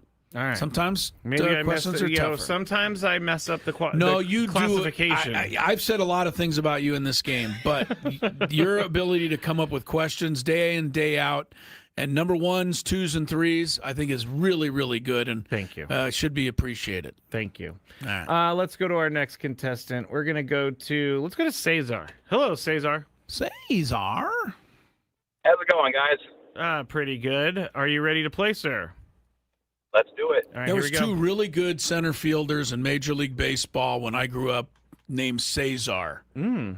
Hey, Cesar, you name either one of those, you win the game right now. Wow. Cedeno?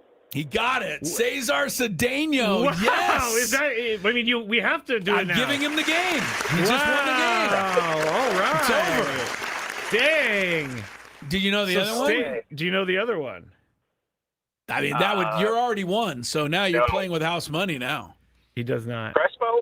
Cesar Cedeno played for the Astros and was a damn good player. The other Cesar was on the Big Red Machine, center fielder Cesar Geronimo. Someone just put that in there. Yeah, really good, though, All right, Cesar. stay there, you stay won. there. Yeah. Right? Just like that. I honestly did not expect for it to be that easy. You never know. You never know where the game's going to go. Yeah. That's a new wrinkle, though, that we're not going to make a habit. No, but it just seemed like kind of a fun thing to try that time. Yeah, it worked out. Okay, there you go. I thought Game it was is over. fair enough question in terms of difficulty, and if he had it, then he got it. So, congrats. Cesar, you're going to go see the concert with Muse. Yes. I came up with a couple of doozies today. But doozies in the sense that I think they're fun questions. So I can't wait to the next time. When are we giving away some Padre tickets, man? I'm ready. I got a couple of questions on hold that I'm looking forward to imparting on the listeners out there. Are ravens, people are saying, because I made a caw sound like caw, like a crow. Yeah, raven's a bird. No, but aren't ravens big crows? Pretty much, I think. Yeah, that's what I thought. I think you're Everybody's fair with telling me the raven doesn't sound like a crow. And I'm like, a raven is a crow. I mean, honestly, are people quibbling with your raven sounder? They're not quibbling, but they're... What if it was the Seahawks? What sound would you have made for them? Ah!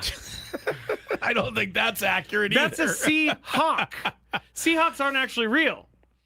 That's right. It's the one, in fact, I believe it's the one or two NFL logo names that is not a real thing. Yeah, that's true. That's true. All right, Falcons. Give me your Falcons sound. It would be similar to the Seahawks because they're both mean birds. But caw is your Raven told you. one. Caw!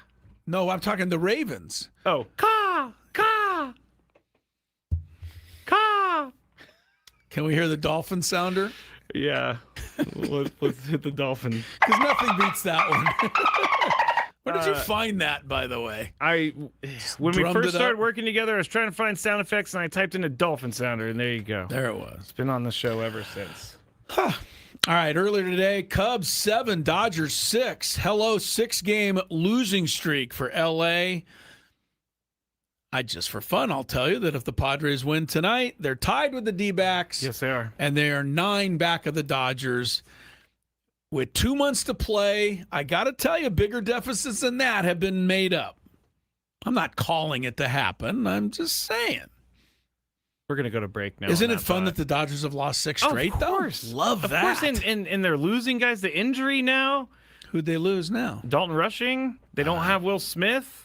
Yeah, Will Smith's coming back in a couple of weeks. All right. But yeah, no, what would be caramelicious?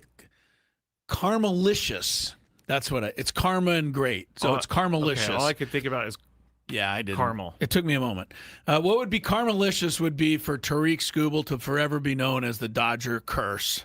That would be great. Yeah, that would be great. It would be Especially like the goat's head of the Cubs. I never had anything against Tariq Skubal, but until somebody comes clean and tells me the real story, I have to go with what they're telling me, which is you have to blame Tariq Skubal for this whole thing because he was the one who said he wanted to go to the Dodgers and really refused to go anywhere else. So the Tigers gave him what he wanted. So it's his fault. The whole thing. The Tigers. Until I get the true story, I'm going with this. And my story now is Tariq Skubal. It's his fault because he begged to go to a team and the Tigers gave it to him. I will put it more on the Tigers because they could have said no.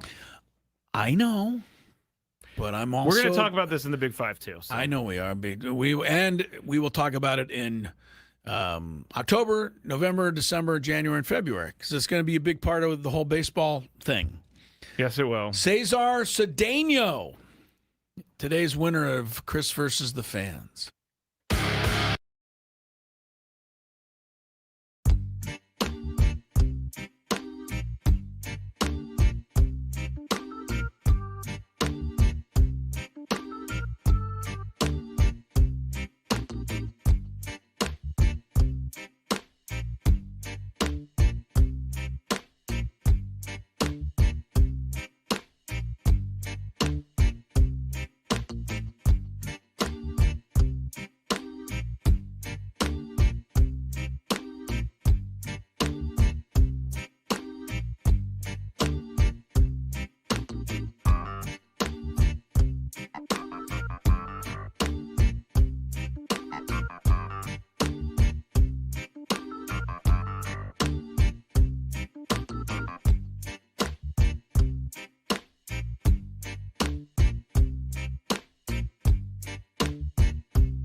channel, Skraby.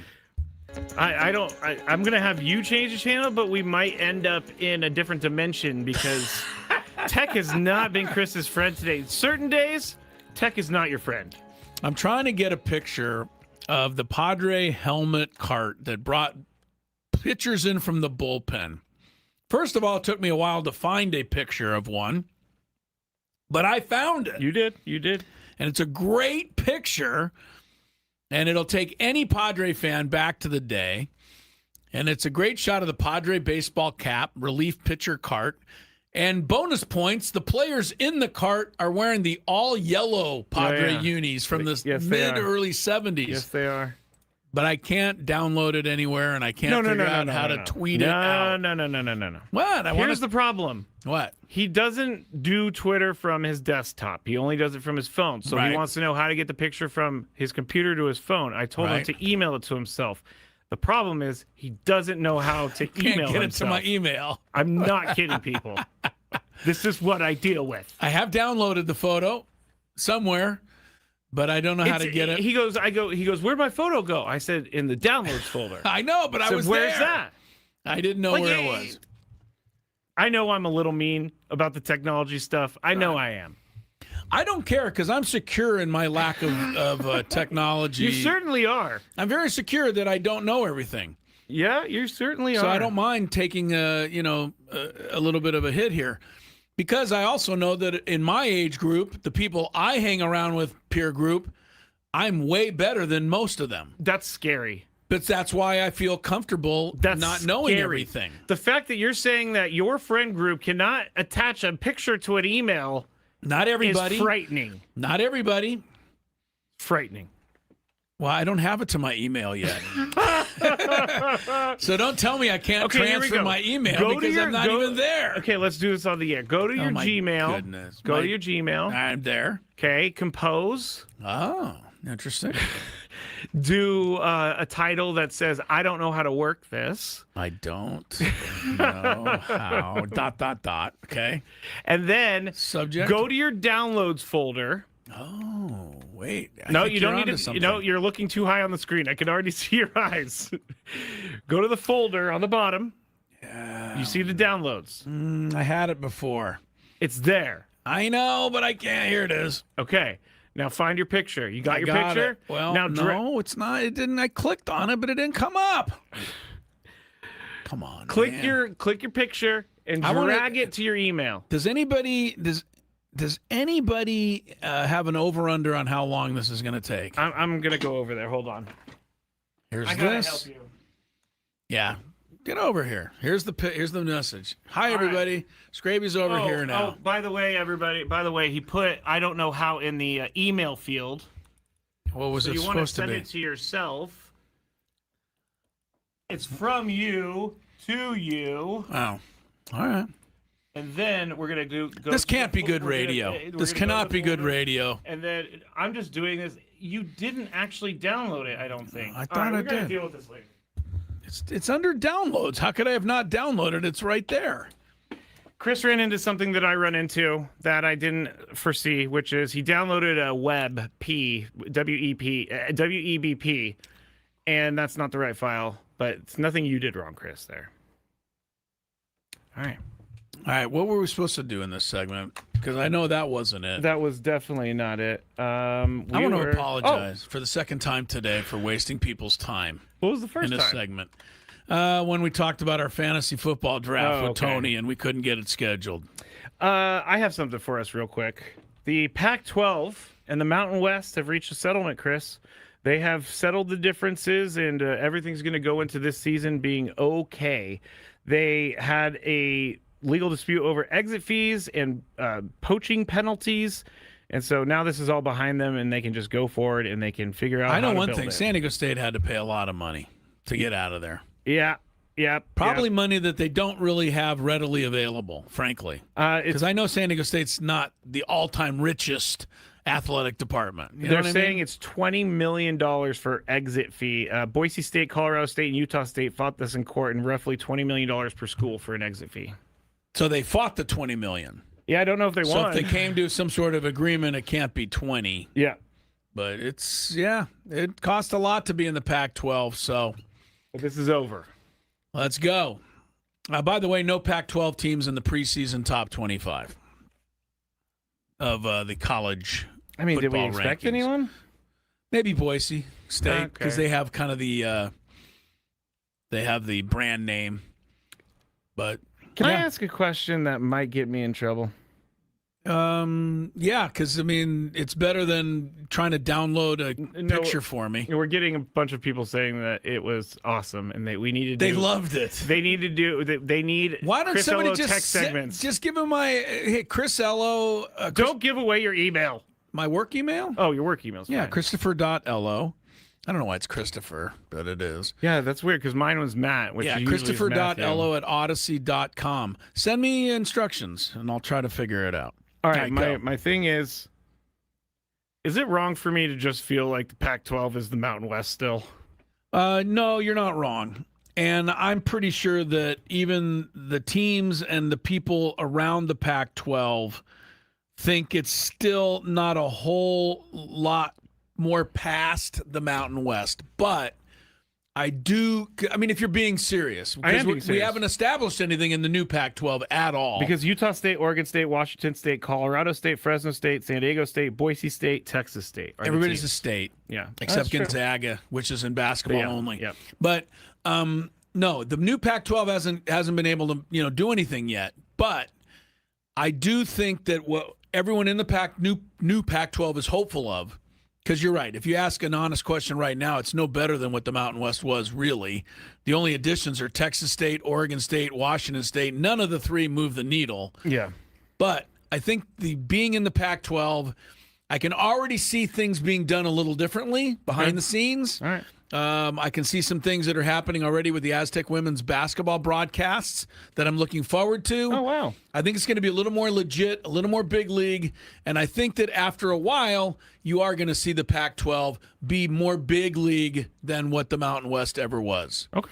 So I think I do need to give it time. I know that. You're going to have to give it a little time. It's not just going to be, hey, we're the Pac-12, and all of a sudden it's big time. Although they got a ways to go. Probably fool some fans into thinking it's like important because they're fringe fans and they're not really sure what happened.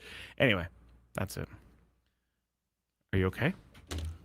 Yeah, what were we going to do anything else? No, we're going to do the Big Five when we get back. It's a good Big Five. I can tell you so. Are you going to try to help me do this during the break, or are we just going to give up? We'll not give up. We'll not give up, but I'm not You're happy pretty about frustrated, it. I know not happy that. about it. More Gwynn and Chris and technology stuff.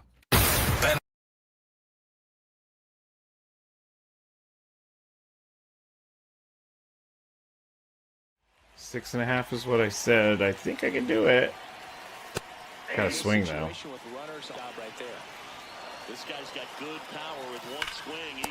Oh man. All right. That was a good hit, but jeez. All right. Attempt number 2. Oh man, that was the pitch. Just got. I walked it off though. That's nice. Doesn't count. Attempt number 3. In this situation, he's trying to get you to puck out an opportunity to drive in a run here. Oh, I'm surprised that would have been a walk-off. Thankfully, whoever's at third did not come home. This guy's got good power with one swing. He can win it for him. Definitely ways for that go-ahead run to score if the ball's put in play. Swung at something inside. In position, brings it in. Runner tags from third. It's low and gets away. I mean, I'm happy with the win, but it doesn't help me here. So we go to attempt 4. Ugh. Fouls away the first offering. Winning run at third. I think he could probably. I just need to get the bat up. Inning number 9. Pulled hard, but it's a foul ball. So now it's all Seems like a Gavin Sheets special right there. Try to track the ball, block it if you have to, as far as just a late swing that maybe you're not sure about, but some way. That was stupid. That was just a terrible Terrible swing. Attempt 5. The last thing he wants is to hit the ball on the ground, but I wouldn't expect many pitches Yeah, up in the zone. thanks for that. They'll be pitching Thanks for that. double play in this spot. The next pitch misses. See, a walk doesn't help me either in this situation. There'll be some action here on this next pitch. Couple runners on. Probably a fouls away the first That was offer. kind of juicy. Last thing he wants Swung is to too hit the ball early, on as the you can ground. see. I wouldn't expect many pitches up in the zone. They'll be pitching for a double play in this spot. Pitch out from Manny Machado. What do you think's going to happen? This guy's got good power with one swing. Uh. That one finds the zone. That's strike 2. That was a good one to swing at. Oh, and this one gets away. He went. Thank you, because that would have been it for the attempts. Up to second. Runner at third. Hold, so both It's my runners are down. final attempt for the unders. 2-2. Oh man, I could have done it a little. I'm gonna win the game, but I'm not gonna win the bet. And he dives in with the winning run. Let's go. Attempt number 7. And win it 3-2. I think I'm getting closer though. Bottom of the ninth, one out. I think I'm getting closer. Next up for the Padres. He's already homered here in this one. Ooh, that was what? That was it right there. Just missed it. Because I stink. Good power with one swing. Oh. He can win it for him. So now it's all about protect mode. Try to shorten up. Try to track the I don't ball. think I did. Block it if you have to, as far as just a late swing that maybe you're not sure about. That was Now just there might a be failed at bat from the beginning. to Tovar. In comes the winning run. Attempt number 8 on the way. Walk it off. Nope, Lay off that's the that ball. pitch down. I'm locking in. This guy's got good power with one swing. He can win it for him. This That was another one that I could have taken deep. And a 1-1. He's making mistakes, and I'm not taking advantage of them, and that's not going to get out either. Doyle gets under it. Brings it in. Attempt number 9 coming up. Third. I'm getting kind of annoyed at this point. Gavin Sheets now at the plate. 1 for 3. Ooh. Pitch gets away. Still, he's not coming home, which I don't know why he wouldn't, but Up to second. Runner at third. Hold, so both runners are now we're in on scoring attempt 9. position.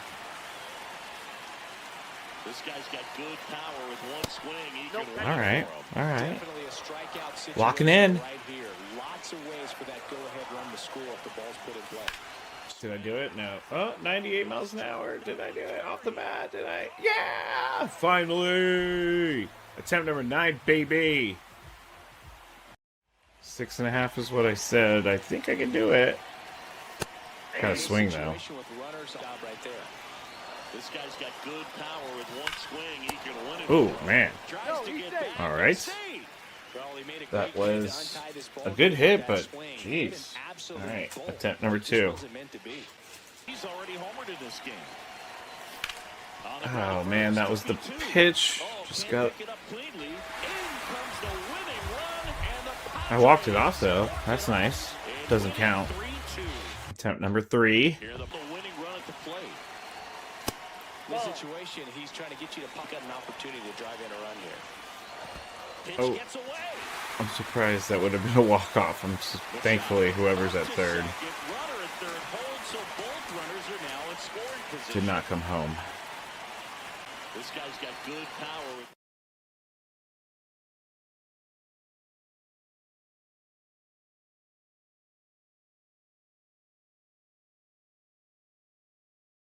All right, the show's been a little crazy today. Time to bring it back to reality with a good, solid, old-fashioned, Skraby produced, Tony and Chris included, Big Five. I Said get right to it. I know I didn't realize that was your intro, but yeah, here we go. It's that time of the show when we check on the latest in sports. Only the most important topics and questions are brought to light. Stop what you're doing and listen. These news stories will astound and amaze you. The one, the only. Oh my God, who the hell cares? The Big Five starts now on 97.3 The Fan. And we are broadcasting live from the Bill House Studios where we know how. Tony out in Arizona in what I just imagine to be one big swimming pool type of feel in there, like chlorine in the air. I don't know why. It just seems like that. They got to dump a gang of chlorine. They do have a swimming pool, but I mean, it's kind of small in comparison to the size of the entire building. The building sounds like a big swimming pool area. Oh, the building. Oh, I got Well, you. Yeah, and so it just makes me think it just stinks of chlorine. Well, I also think the reason for that is it's largely, at least on television, Tony, it looks empty. That's true. Where is everybody? The Diamondbacks are ahead of the Padres in the And standings. listen, I remind you that it is a Monday through Thursday series, and the Padres are in a different class when it comes to attendance. Everybody isn't pulling in 40,000 on a Monday against whoever. That being said, this was a big series. I expected to see more people here, and it hasn't been that way. 22 each of the first two nights. Were you on at TV, Zonies? On the TV, it looked like 2, not 22. Yes, it did. They need to place the people in certain pockets better. Yeah, So well, they're that not it going to does- do that. All right, let's go into Number 5. Casey Mize is going to be making his Padres debut tonight on the mound. Robbie Ray is going to be going Friday. What are you guys looking for tonight, Chris?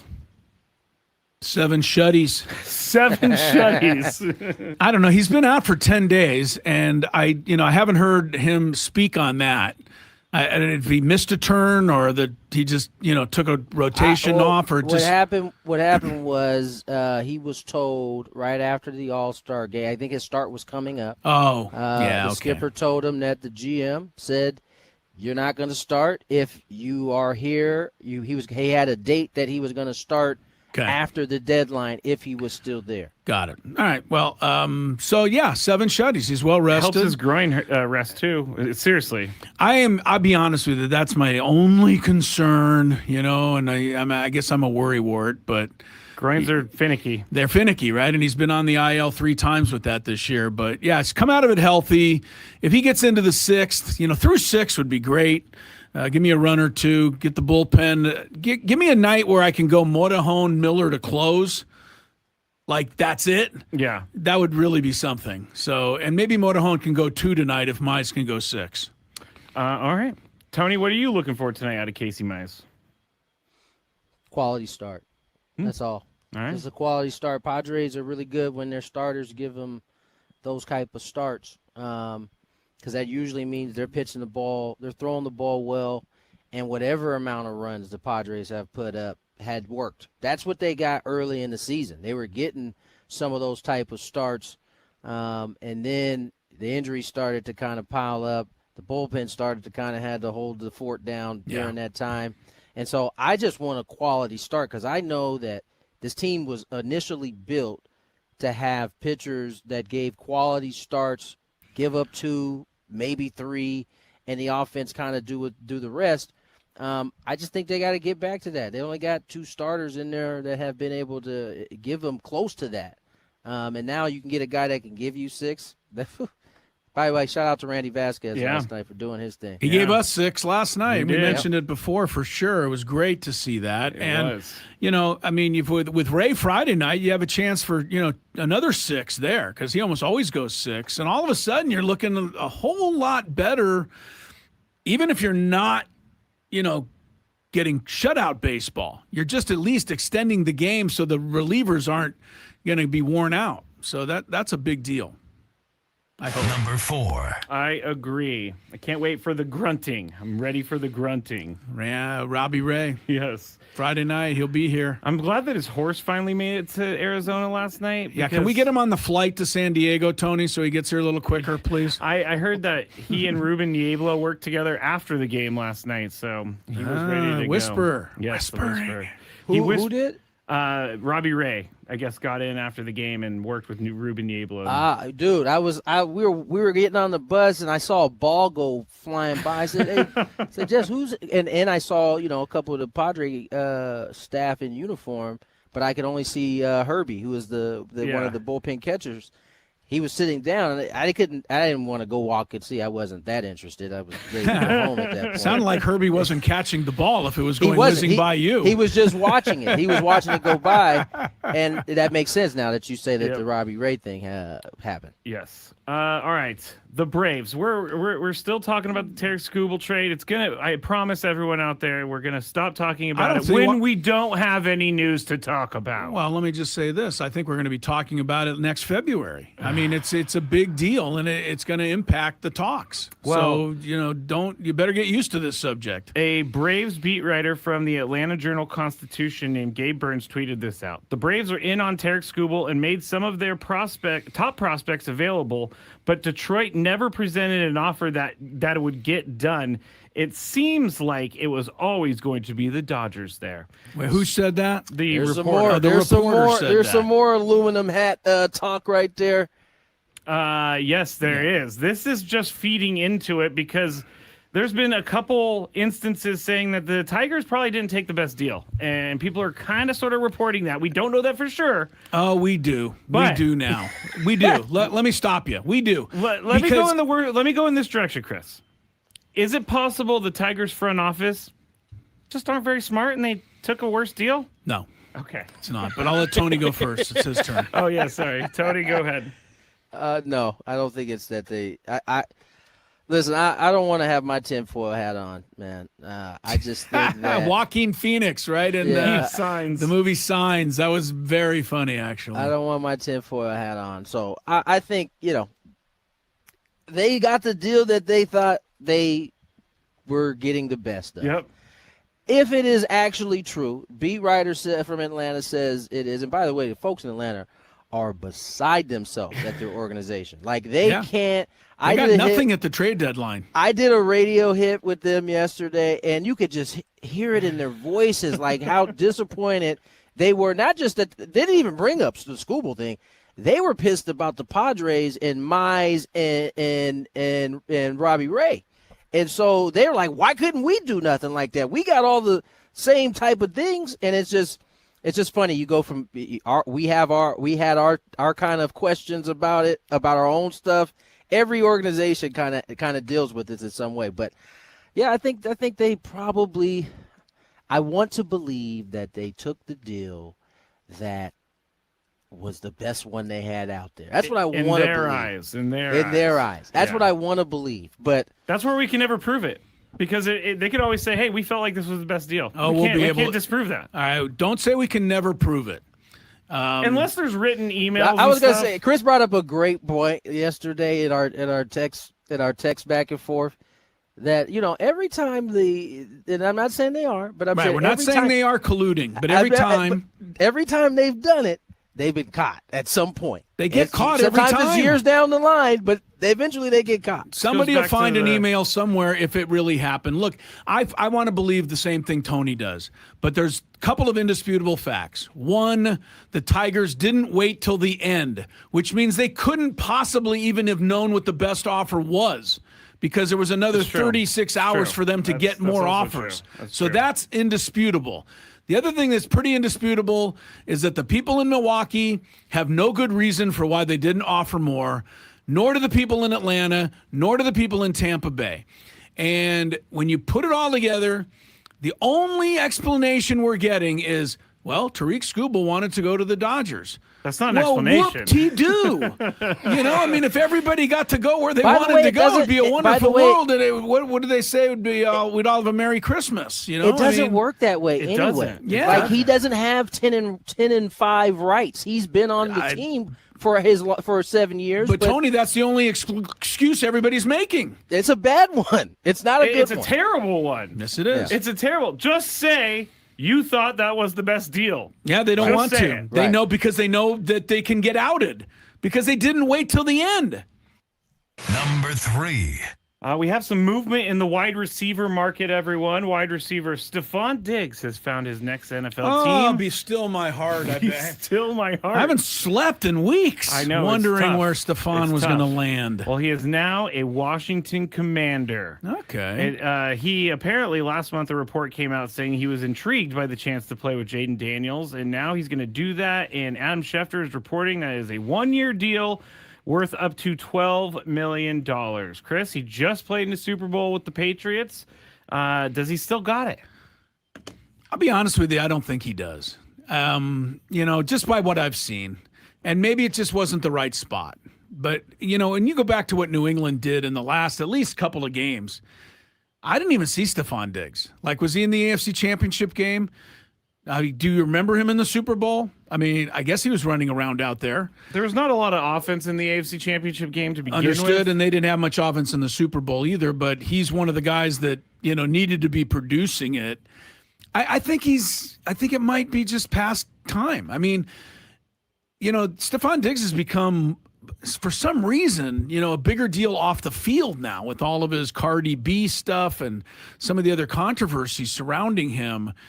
And in a sports sense, it's too bad because I thought catches for. I was about to say his for 1,013 yards. Yeah, 1,013. Okay, so that was his last year. Yes. Yeah. And I'm not okay. Let me just. And he did not have a big performance in the playoffs. I'll give you that. All right. Well, let me quantify it just for the hell of it. 1,013 yards though over 17 games. It's about 55 yards per game. It's 60 yards per game. It's not an incredible amount. He's nowhere near what he was. Right in his heyday. So I think we maybe we'll all agree on that. So can he be a third receiver? You wonder if a diva like him can be a third receiver. And I bring up Odell Beckham Jr. as an example. It's not easy for those guys. Well, okay. So because he's not the number one guy, is he? Instead of does he still got it, I guess I should have asked what level of receiver is he to you? And you're going to say wide receiver 3. Tony, you can answer both questions. Does he still got it? Who is the Commanders' number one? I don't know. Terry McLaurin, yeah, maybe? Terry McLaurin. Yeah, they don't have a standout Hall of Famer.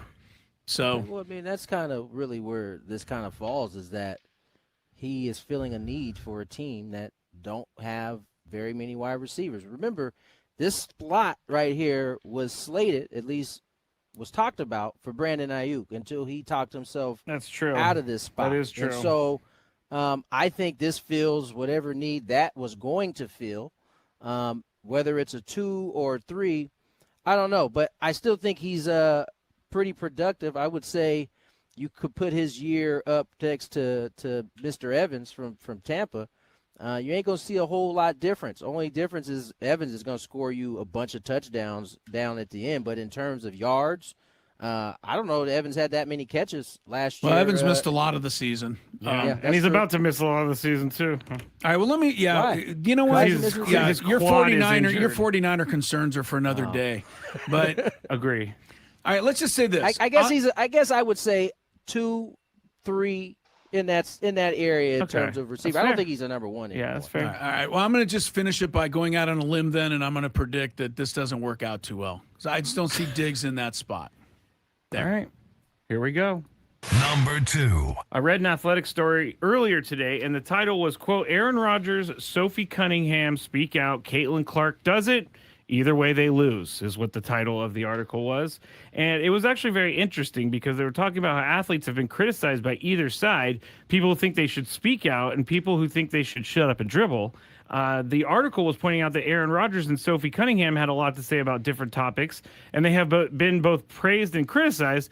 Caitlin Clark decided not to comment on Sophie Cunningham and what she said and decided to keep her thoughts for herself, but she's getting crushed for the fact that she doesn't want to comment on this. So, Tony, what is the best move for an athlete in this day and age? The best move is to do what moves you to do. Yeah. And don't give a you-know-what about what everybody else to say to it. Understand, though, that one way or another, there's going to be criticism, and you just got to deal with what's coming.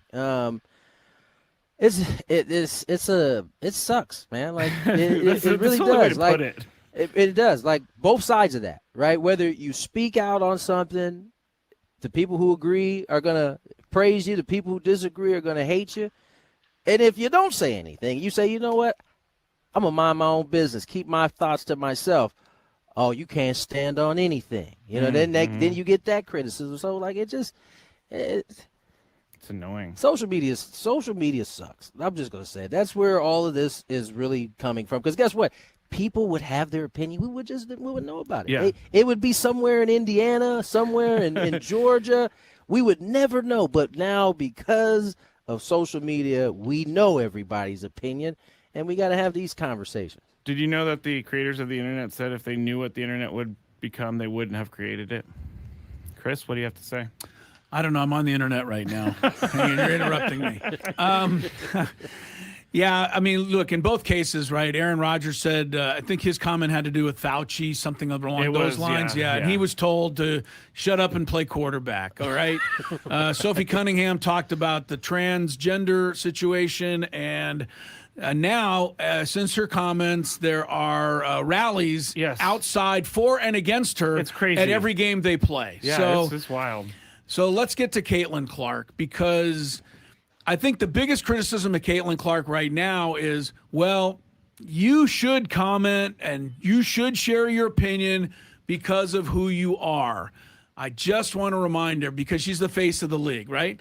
I just want to remind everybody that Michael Jordan's most famous comment was that Republicans buy sneakers too. Yeah. Michael Jordan said nothing about nothing ever, and it served him fine. Yep.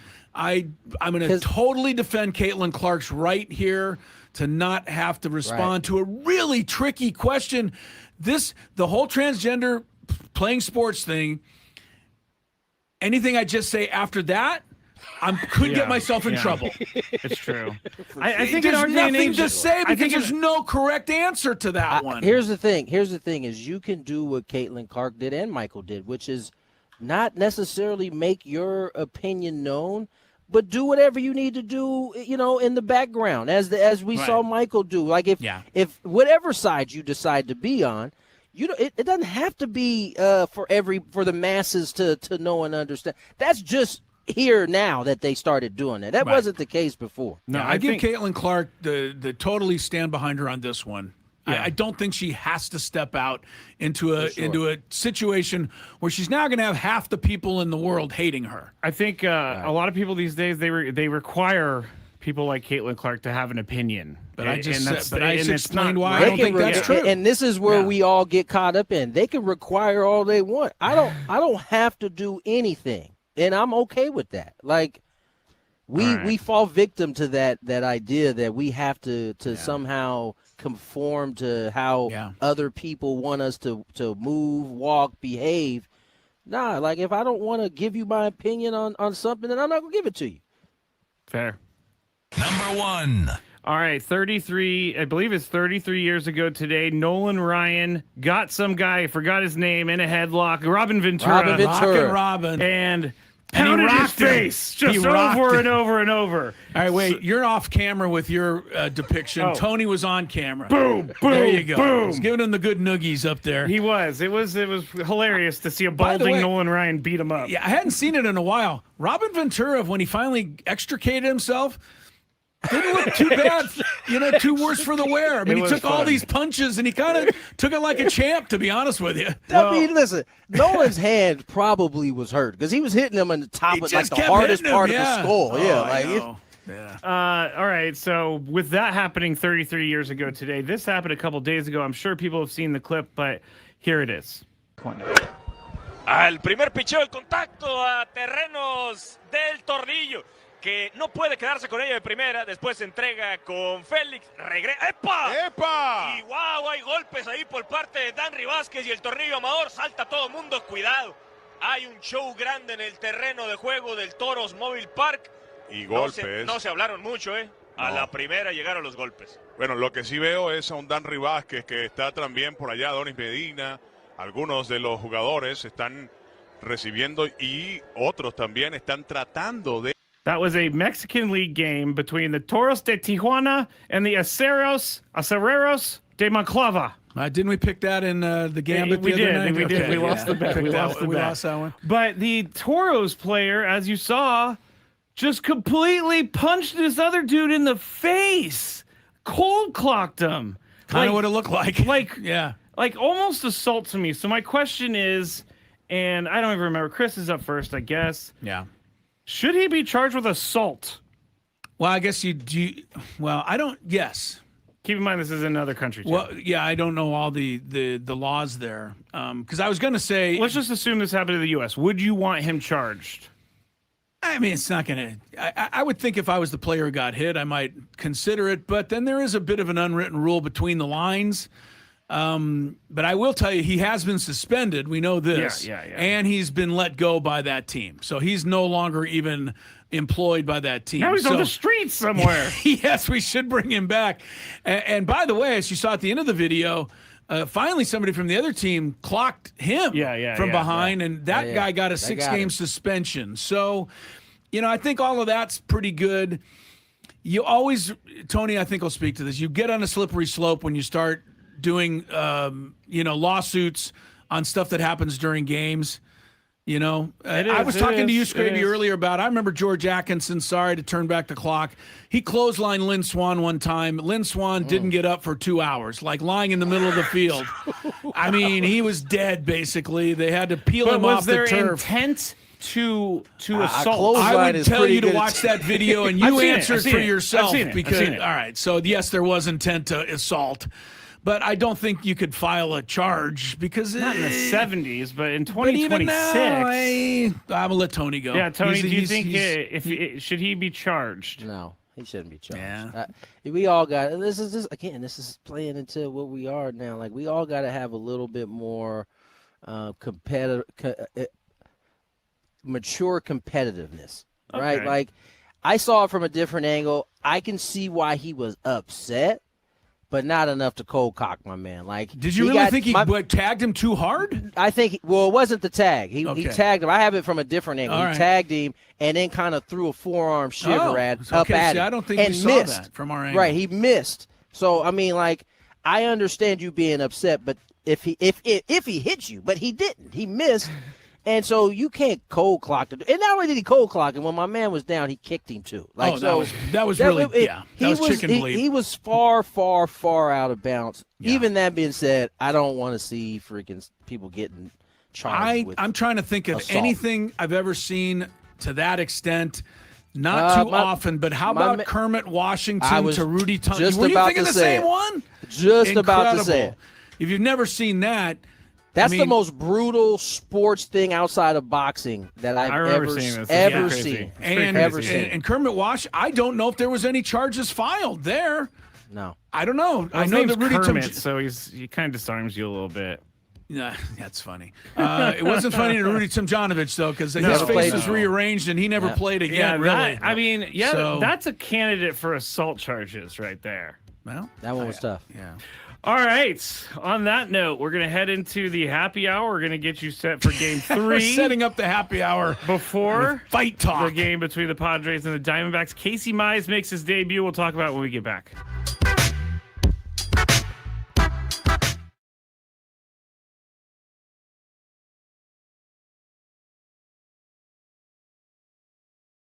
And what is before they try, what is the heat index they're facing? Do we know? Or well, you could look up the Scoville on a ghost pepper. Yeah. It's one of the world's hottest. There's a couple of hotters. Scoville's the measurement unit. The X pepper and all of that. Thanks for the education, because I did not know. I've allowed milk and bread, but if I was asked, tell us the actual rules of this. Like the rule is, see if you can do it. I guess you guys alternate spoonfuls until one of you can't. One of you can't do it anymore. Yeah. That's not happening. Until you can't do it anymore. Fulls. I will take one. The winner, Skraby, has a jar of a couple of my jars. I think they both are winners if they pass this. I hate to say, yeah, of course. There will be no back and forth. There will be one spoonful. Now, this is the one that he has right now.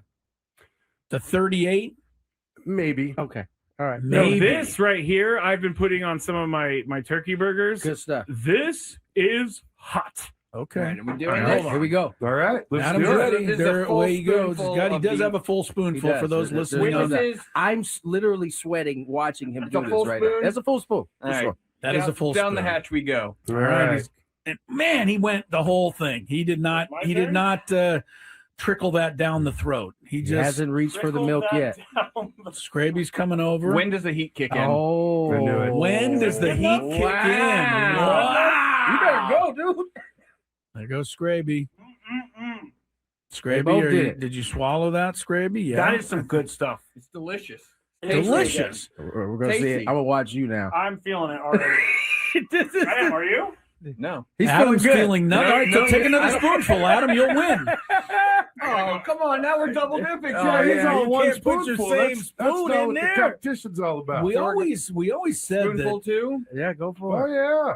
I always said that Adam Klug was kind of had a. I at least used a different spoon, no double dipping. All right. I didn't know where I don't. I think always it thought matters. Adam Klug had a cold persona, but evidently it's just the opposite. All right, Big he boss is Michael handling Bowles it. in the Wait, YouTube no, chat, dog. by the way. What you waiting on? You let laughing at drip in your hand. Oh, okay. Skraby, where are you? Let me see. Okay. I'm just looking at Adam, and Adam's not having any problem at all. Look at you, Adam. Adam is back to. But this I must tell you, Tony, hold on. that Adam has cashed the check. Yeah, he did. Yeah, he did. cashed You his said I check. wouldn't be able to cash I it. did. No, you I cashed sure it, did. man. You You proved me cashed it wrong, for my sure. friend. I gotta Skraby, tell you though, this is further proof that whatever we got him with that the tie, tie thing, was yeah, because super weak. this is less than a 10, he's right? He's over here having a difficult time. You're turning a little red, The time Skraby. was just as bad. You're turning a little red. By the way, Faster. this is delicious. Oh my God! he's He's going taking there. that one. Yes. Come on, Adam. Wow, you're gonna have to come back in 6 months with like an 88. Oh. 38. We'll have to go with the higher Scoville next time. All right. Oh, wow. Look at this guy. He's talking trash now. Well, he I should haven't had a be. sip of milk or bread. He hasn't even reached for it. No, he doesn't came out even of the need the gates bread. talking trash. All right. All right. Now I'm going to take another one. What? Well, Why you got are to you got to doing hold this another to spoon. yourself. No, because I don't want. You don't want Adam to say he By has the way, one sauce, yeah, baby. get the whole Full spoon, get the baby. same thing that like he's dropping it all in there. Keep the studio clean. It's all anybody's Big worried boss about. Michael watching over here. Come on. Ooh, boy, Skrabe, get back in front of the camera. Your face is red, Skrabe, isn't it, Tony? Are you I'm seeing sweating. the same thing? You are sweating. Your face is definitely. Why do you keep doing this? You're not feeling anything? Adam hasn't even Anything? moved over I there. feel a 1 or maybe a 2 out of 10 here. Wow. Adam That's ridiculous Klug. because I'm. Wow. Adam Klug is a tough Maybe son now of a bent gun. over the trash can. No, over I had there. to spit. I was going to say it looks like Adam Klug may be producing the rest of the show because he's fine. Skraby may need Skraby's to going to go bed. get bed. Yeah, you know, assistance. Here's want the milk, dude. It might Frank work predicted better. that. No. Oh, did he? Frank Skraby's having predicted that. bread. Oh yeah, that Adam would just cruise through this with Frank no problem. predicted this. He did. Frank on the last show. I said know you Adam had would it have like no that. problem. He did. I got a newfound respect from Tony Gwynn Jr. Yes, here. you do. So- all right. So Skraby has the prizes for you, Adam. You have one, a jar of the ghost. You can pepper have as much of this salsa. as you want at all And times. the, Yeah. Mr. Lane's Roasty 38 chili powder. You should let me have that chili powder though. I think I do. I think I would do more damage. Started with off this. giving me the mild. And what is before they try, what is the heat index they're facing? Do we know? Or Well, you could look up the Scoville on a ghost pepper. yeah, It's one of the Suspect. world's hottest. it's been a bit of an effort today. Gwynn Chris, 97.3 The Fan, broadcasting live from the Bill House Studios. We know how. All guests on the program, SDCCU Fan Hotline. It's not Big Bank Banking, it's better. Earlier, Sam Dykstra from MILB.com was on that hotline.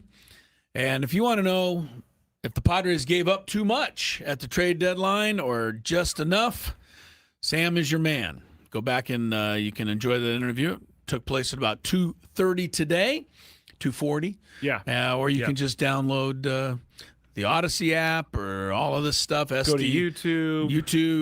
97.3thefantasy.com.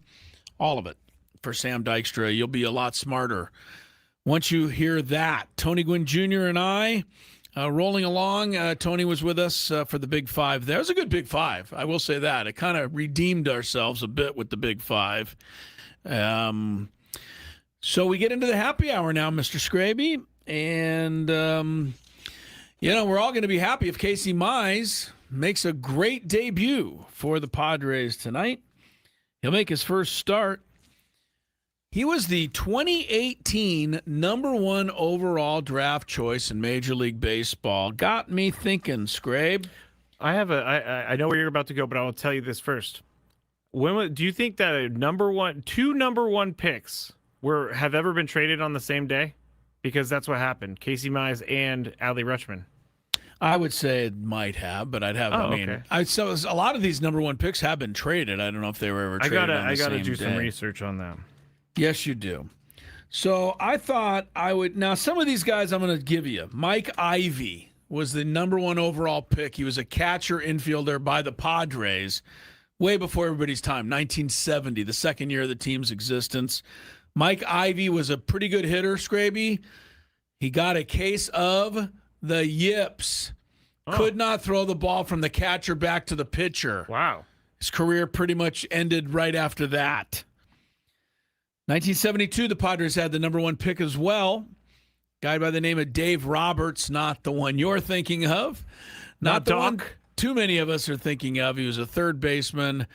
Had a few little moments with the Padres early in his career, but not much.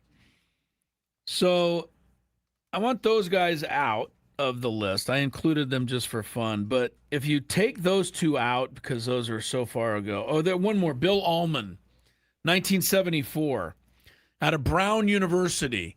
You know Brown, that bastion of developing baseball talent.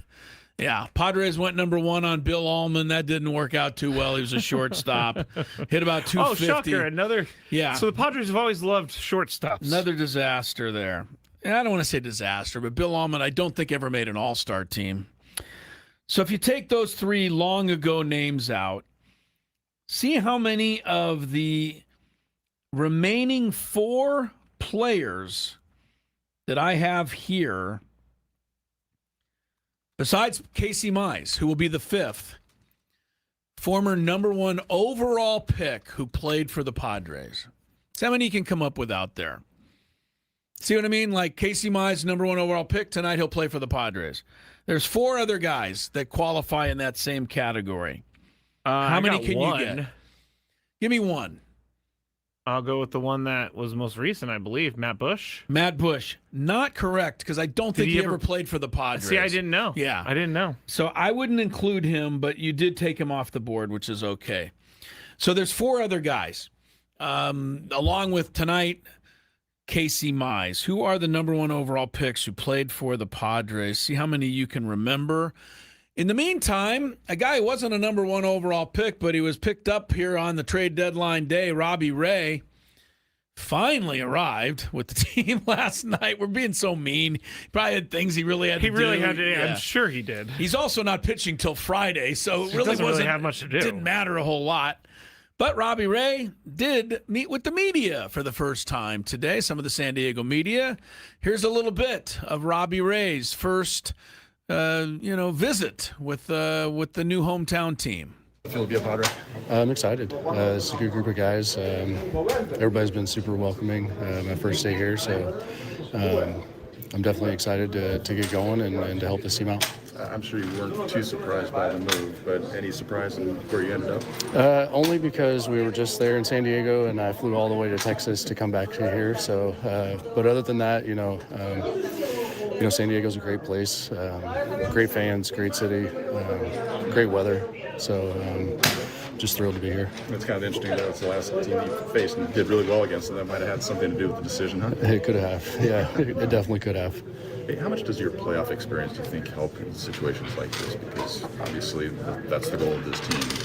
What do you think you can contribute from that side of it? Yeah, I mean, it definitely helps to have been there before. Obviously, haven't gone to the World Series, but that's something that I'm striving for, and this team feels like the team that can do it. And any way I can help, I'm here. Not your first trade. Does it help having gone through this before to sort of get acclimated with a new clubhouse and everything? For sure, yeah. I mean, this being my fifth trade, coming to a new team, it makes it a little bit easier. I know some guys on this team already that I've played with before, so it definitely has helped with being traded before. What have the last 48 hours been like for you? Take us through the flights and the scramble. Yeah, went all the way out to Texas. Took the whole family there, packed up the whole house. And then obviously a deadline day, felt like a trade was coming, didn't know where. And then heard from Buster, heard from AJ. They both said, told me about the trade and everything that was going on. And then so packed everybody up and tried to get here as quick as I could. Got here yesterday. And now we're here. By the way, I'm sorry about the Domino's What was game. going? I was going to say, what's going on behind it? Was somebody playing Pachinko or something back there? I don't know, but it was so loud. It was like the microphone was on the table. Good interview by Bob Scanlon, as always. There will be more that you'll hear during Sam's pregame. Of course you will. And I don't expect anything different, but just for fun, those were all stock answers from Robbie Ray, and fine. At least it wasn't like, didn't really want to come here. So, everything was, I'm excited. I'll do whatever I can to help the team. That's all I care about. But it's hearing. what I want to hear. Yeah, it is. So. We found out that he has a family, Chris. He has a family. He had to pack up a house. Had to pack them all up. So that's where he's been. And get him out here after they went to Texas because he was with the Giants. They played in Texas. That's where he was after he left San Diego. So, all right, now here's what I came up with just for fun on the number one picks and see how well you did out there. I actually added one to the list because I went back through to double check. The first one I have is a former number one pick of the Mets. 1984 is an outfielder named Sean Abner. He got traded to the Padres somewhere along the line. Not exactly an all-time famous one. The other ones, number one overall picks who played for the Padres. Andy Benes was a Padre draft choice, number one in 1988. Actually, he was traded by the Padres. Yes, Padres originally drafted him, though. Number one overall pick traded. I'm going back to that whole thing, whether or not number one picks have been traded on trade deadline. Well, he was definitely traded. All these guys were traded. 1997, Phil Nevin. Astros were number one pick for Phil. Out of Cal State Fullerton, of course, he was a Padre. 2000, I imagine most of you remember some guy named Adrian Gonzalez. Originally drafted, though, surprisingly, maybe to some, by the Miami Marlins. I did not know that. They immediately traded him to Texas.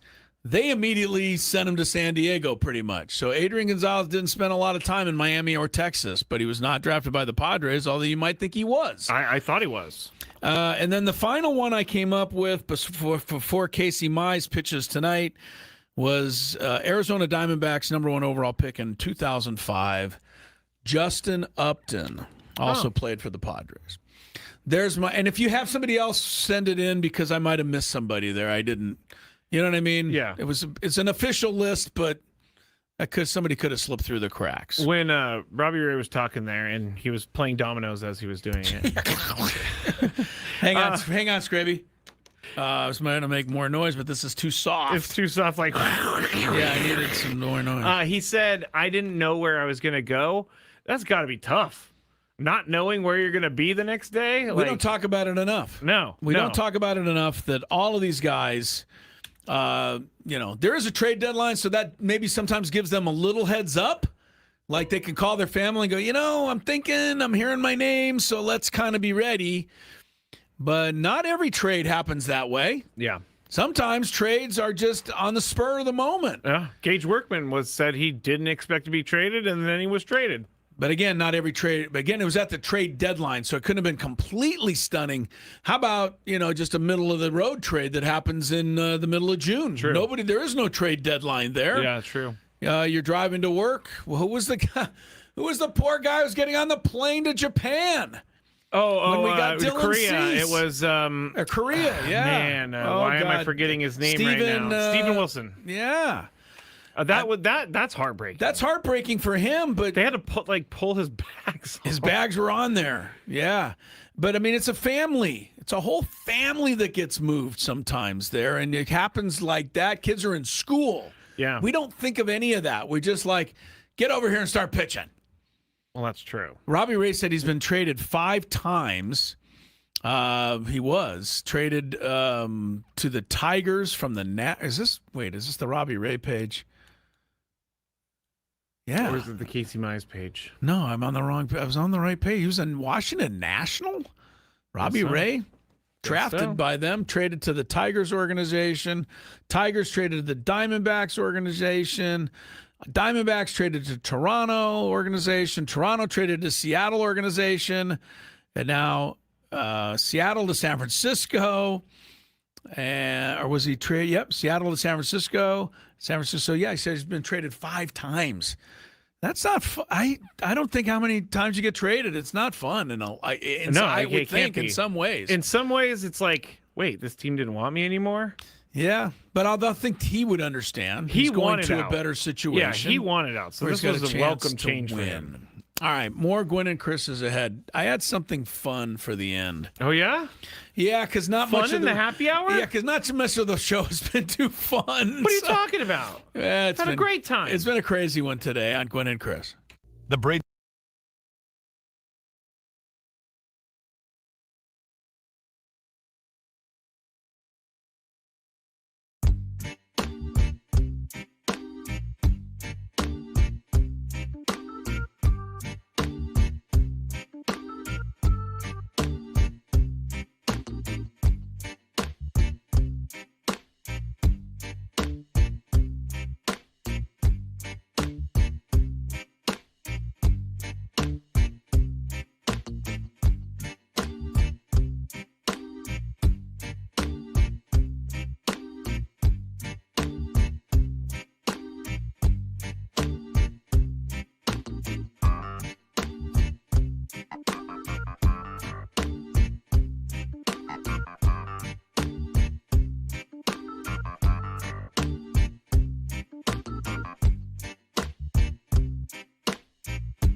Welcome back to Gwynn and Chris. Chris requested song here too, by the way. Weekend. Yep. Blinded by the lights. Blinded lights. Just blinded lights. Okay, 522, Chrisella, there's Skraby. I'm Chris. We're on the YouTube channel. You can see us there. Gwynn and Chris SD, 97.3 The Fan. Yep. And hi to Mac out there, who could be now listening. Okay. I like running into people, so do you, I think. Yeah, I love it. I was walking up here to work. Some guy you came walked to work today? No, sorry, from the parking lot. Which, by the way, when I park sometimes in the parking lot, I may as well have just walked from home because it's so far. But today I was walking up, and a gentleman came and said, "Hey, do you know where that?" Because there's a big sign down there in the patio area for the deli that we have. Oh yeah. But it's not. It's a little confusing as to where the deli is. So I get it. And the person asked and said, "Hey, do you know where this deli is?" It's like in some side door. Right. You have to kind of. So I pointed the guy in the direction. And he said, "Thank you." And he goes, "You're Chris Ello, right?" And I go, "Yeah, great." And he goes, "Yeah, I love the show, the whole thing." So anyway, what does this do? I'm sorry, kudos Mac. to Mac. What are you doing getting a sandwich in this? In this neighborhood? Yeah. What's the matter with that? I don't think I've ever seen someone destination this sandwich shop. I don't think he was going out of his way. I think he just happened to be here. Oh, I see. Okay. He's walking around. He saw the sign, and he's like, "Hey, I'm going to go grab a bite to eat." Maybe he just wanted a drink. I don't know if he even wanted a sandwich. I don't know. All right. The sandwiches are good. I'm not saying they're bad. I know. Mac, hello. Thanks for being a fan. He was also, Mac grew up, he said, a stone's throw from Cooperstown. Whoa. Big baseball guy. That's pretty cool, actually. I know. I would have loved to live. I always was like a city kid. You would have liked to live in the middle of nowhere? I would have loved to live in Iowa. As much fun as where my grandparents bored in live. about 4 minutes. Where my grandparents live, because there was a bunch of hills, and it was not the Iowa you think it was. I told you when we drove through Kansas this year, from the airport to the University of Kansas, did not see one thing except for a silo for 40 miles. Not much. That is bad. All right, I got a couple of quick things. And first of all, Fangraphs. Do we listen to Fangraphs? Yes. Sometimes we do. Yes. All right. They say the Padres at this moment are predicted to finish the season 83-79. Okay. Which means, Skraby, they'd be playing 500 the rest of the way. So they must be looking at their schedule. I mean, Padres are currently 4 hours over. Or 4. I was reading your sign. I know. They're 4 games over, and so they have them finishing 4 games over. Fangraph says they have a 34% chance of making the playoffs right now. I guess that would go up if they win tonight because they'd move into a tie for the actual spot in the playoffs. By the way, if they do win tonight, somebody let Xander Bogaerts in on the information. Here's why I say so. A couple of Padre players were asked about the Dodgers and them getting Tarek Skubal and whether they're ruining baseball, etc. Of course, neither player said so that was asked. One was infielder Jake Cronenworth, who said, "Does it make their team even better?" Yeah, but they have every right to do it. Every other team had the opportunity to do it. I don't know if I 1,000% agree with that. I know what he's saying. Don't know that the Royals really were kind of in the running for that. But I know what he's saying. Yeah, he's saying the teams that were in the running. Yeah, anybody, right. If somebody was into it, they could have done it. They didn't. But here's Bogaerts. That's what you do when they're going for something. 3 in a row. They're chasing that, and they got a good pitcher. We've just got to focus on trying to get to the playoffs. Once you get there, anything can happen. If it ends today, I don't even think we're in, right? We got to get in. I'm just saying, it's kind of funny to me. Like, players themselves just kind of show up and play sometimes. Bogey wasn't even 100% sure whether the Padres were in now or not. I mean, I believe it. I think do too. I think that's extremely smart to not know where you're at. I mean, at a certain point, you need to know where you're at because you need to know the scenario. I really believe my curiosity would get the better of me. Like, me too. You know that when they talk about golfers, and you help me here because I'm a terrible golfer now, and you've taught me to think that. Right. Wait, what? No, you told me. So just pretend you're terrible, and you won't be bothered. But you said that, and there are golfers who come to the end of the round in a big tournament, and they'll win, and they're interviewing them, and they go, "How'd you do?" And they go, "I never looked at the scoreboard the whole day." Yep. Like, I don't think I could do that but I understand it to a certain extent. You're better off just focusing on the shot. Yep. But that would have trouble. Well, their doing mindset would be, if they're coming into the tournament, they're 5 down going into the final day. I got to shoot a 65 today. I don't care what the score is. But I'm talking about, you hear it from guys when there's like a kind of a scramble, and there's guys up, guys down, and you're in the middle of that. Yeah. I don't know how you don't look, number one. Number two, if you get to 18, correct me if I'm wrong, and you got a 2-shot lead, you're going to play that hole differently than if you have a 1-shot lead. Some. No? You Some would play it different. Okay. I mean, I would probably play it different with a 2-shot lead. Right. You dial down your driver, put it into the put fairway. it in the fairway, nice little wedge in there, get a par, bada bing, bada boom. That's what I'm thinking. So I'm thinking it would behoove you at that point to know the score. Yeah, and I've seen golfers talk about this, and I can't remember who it was, but there was a golfer who said they did not look at the scoreboard on their final day, and they regret that because if they would have known where they were, they would have done things different. I do know one time Phil Mickelson had about a 9-shot lead on the final hole of the U.S. Open.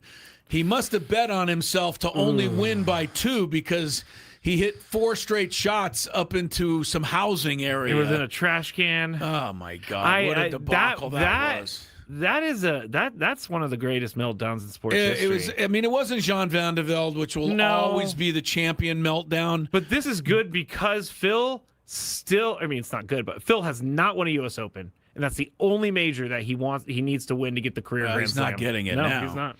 And I think it also is different when you consider Jean Van de Velde was a one-time, one-hit wonder. Yes. Whereas Phil Mickelson was Phil Mickelson. He's one of the greatest players ever to play the sport. Yep. And he blew that U.S. Open. He did.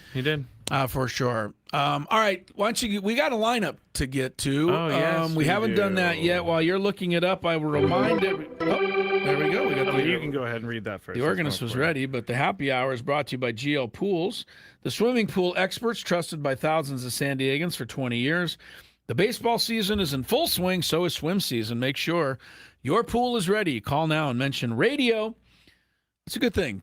Don't forget that. When you call in radio, you get 20% off new service plans. 2026, 20% is a pretty nice little deal. Say the word radio. I want to get GL Pools over to our pool over here, Skraby, where I live. You should. I don't think they would allow the dead bees that our pool guy allows. Although I don't know that he can really do much about it, frankly. Or he or she, I should say. Yeah, ever since this whole homeowners association person is taking control of your neighborhood, I say do whatever. And just be like, hey, you're doing whatever, I'm going to do whatever.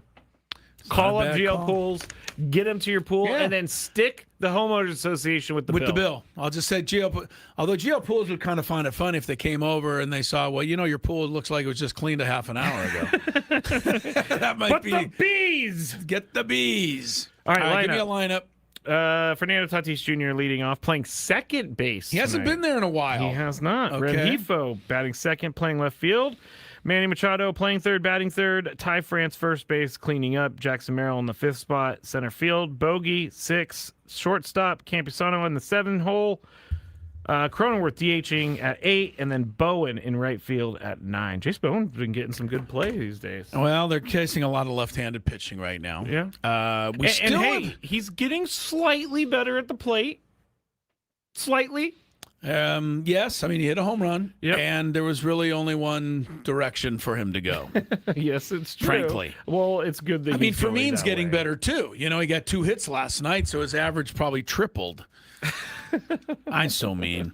How is Ty France in a bit of a downer? Or am I imagining it? No, I think he's still hitting. I know his overall is having a great year. I'm just talking about the last 5 or 6 games. Seems like he's been down a little bit. Well, I know he went 0 for 5. He went 0 for 5 last night. Yeah, he's 0 for 8 in the series, so not the end of the world. But not the end of the world, but he had 5 hits in the 2 games before that. Yes. So his slump has been short, 0 for 8 in the last 2 games. The other guy I wanted to look at in terms of have they gone back to earth a little was Rengifo. Well, I hear the G and I hear both. I know what you say. Jesse said Rengifo. I'm going with Jesse. But Don Orsillo says Rengifo. So I don't know. Reng? Well, he gets a little G in there. There is a G in the spelling of his name. There is, I know. But he's got in certain countries, a G makes an H. He's got a 3-game hit streak. Renjifo's doing okay. All right. We haven't heard anything about Gavin Sheets. No, we haven't. haven't. No injured list. No. So he's still, somewhere, right? Yes, he's somewhere. Well, you know what I mean, though. He must be there, but he doesn't. They don't look like they're. They haven't used him. I've seen no sign of him in any way during this series, at least. No, you're absolutely right about that. And I read that they want to keep him off his feet, and if they need him, he could probably do something. But they what would that be? Pinch hit. And then they have to line up. Do you ever play in the schoolyard where you hit? But the fastest kid in the school stood over here by the side, and when you hit the ball, then he ran to first or she ran to first. Yeah, I hated for you. that. I hated that. I did too, but I'm just saying. I hated that because you know what? I got the hit. I should be the one. What the heck did I just do? All right. Yeah, that was interesting. Well, I wanted to run too, but why did we do that as kids? I mean, you're 9 years old. You got the energy. Go run. Maybe if it was a kid who was like, had a broken leg or something, they wanted to get him in the game. Maybe. Okay, I can understand I don't have time for this, but we played a lot growing up. Like, I'm talking 7th, like 5th, 6th grade. Okay. Kickball. I love kickball. That? Okay. People still play. I played co-ed kickball like 8 years ago. Did you get terrible at it? Did you like a bouncy? Where the pitcher bounces it in? I was really bad at it. You wanted the roller in. Yeah, I didn't want anything because I was just bad. You couldn't kick the ball? I could kick the ball, but I can't. Did you hurt your kicking muscle? I did. Sam Levitt's up next. We're back tomorrow, and don't forget, 2 o'clock, and tomorrow night's the NFL opener. We're really excited.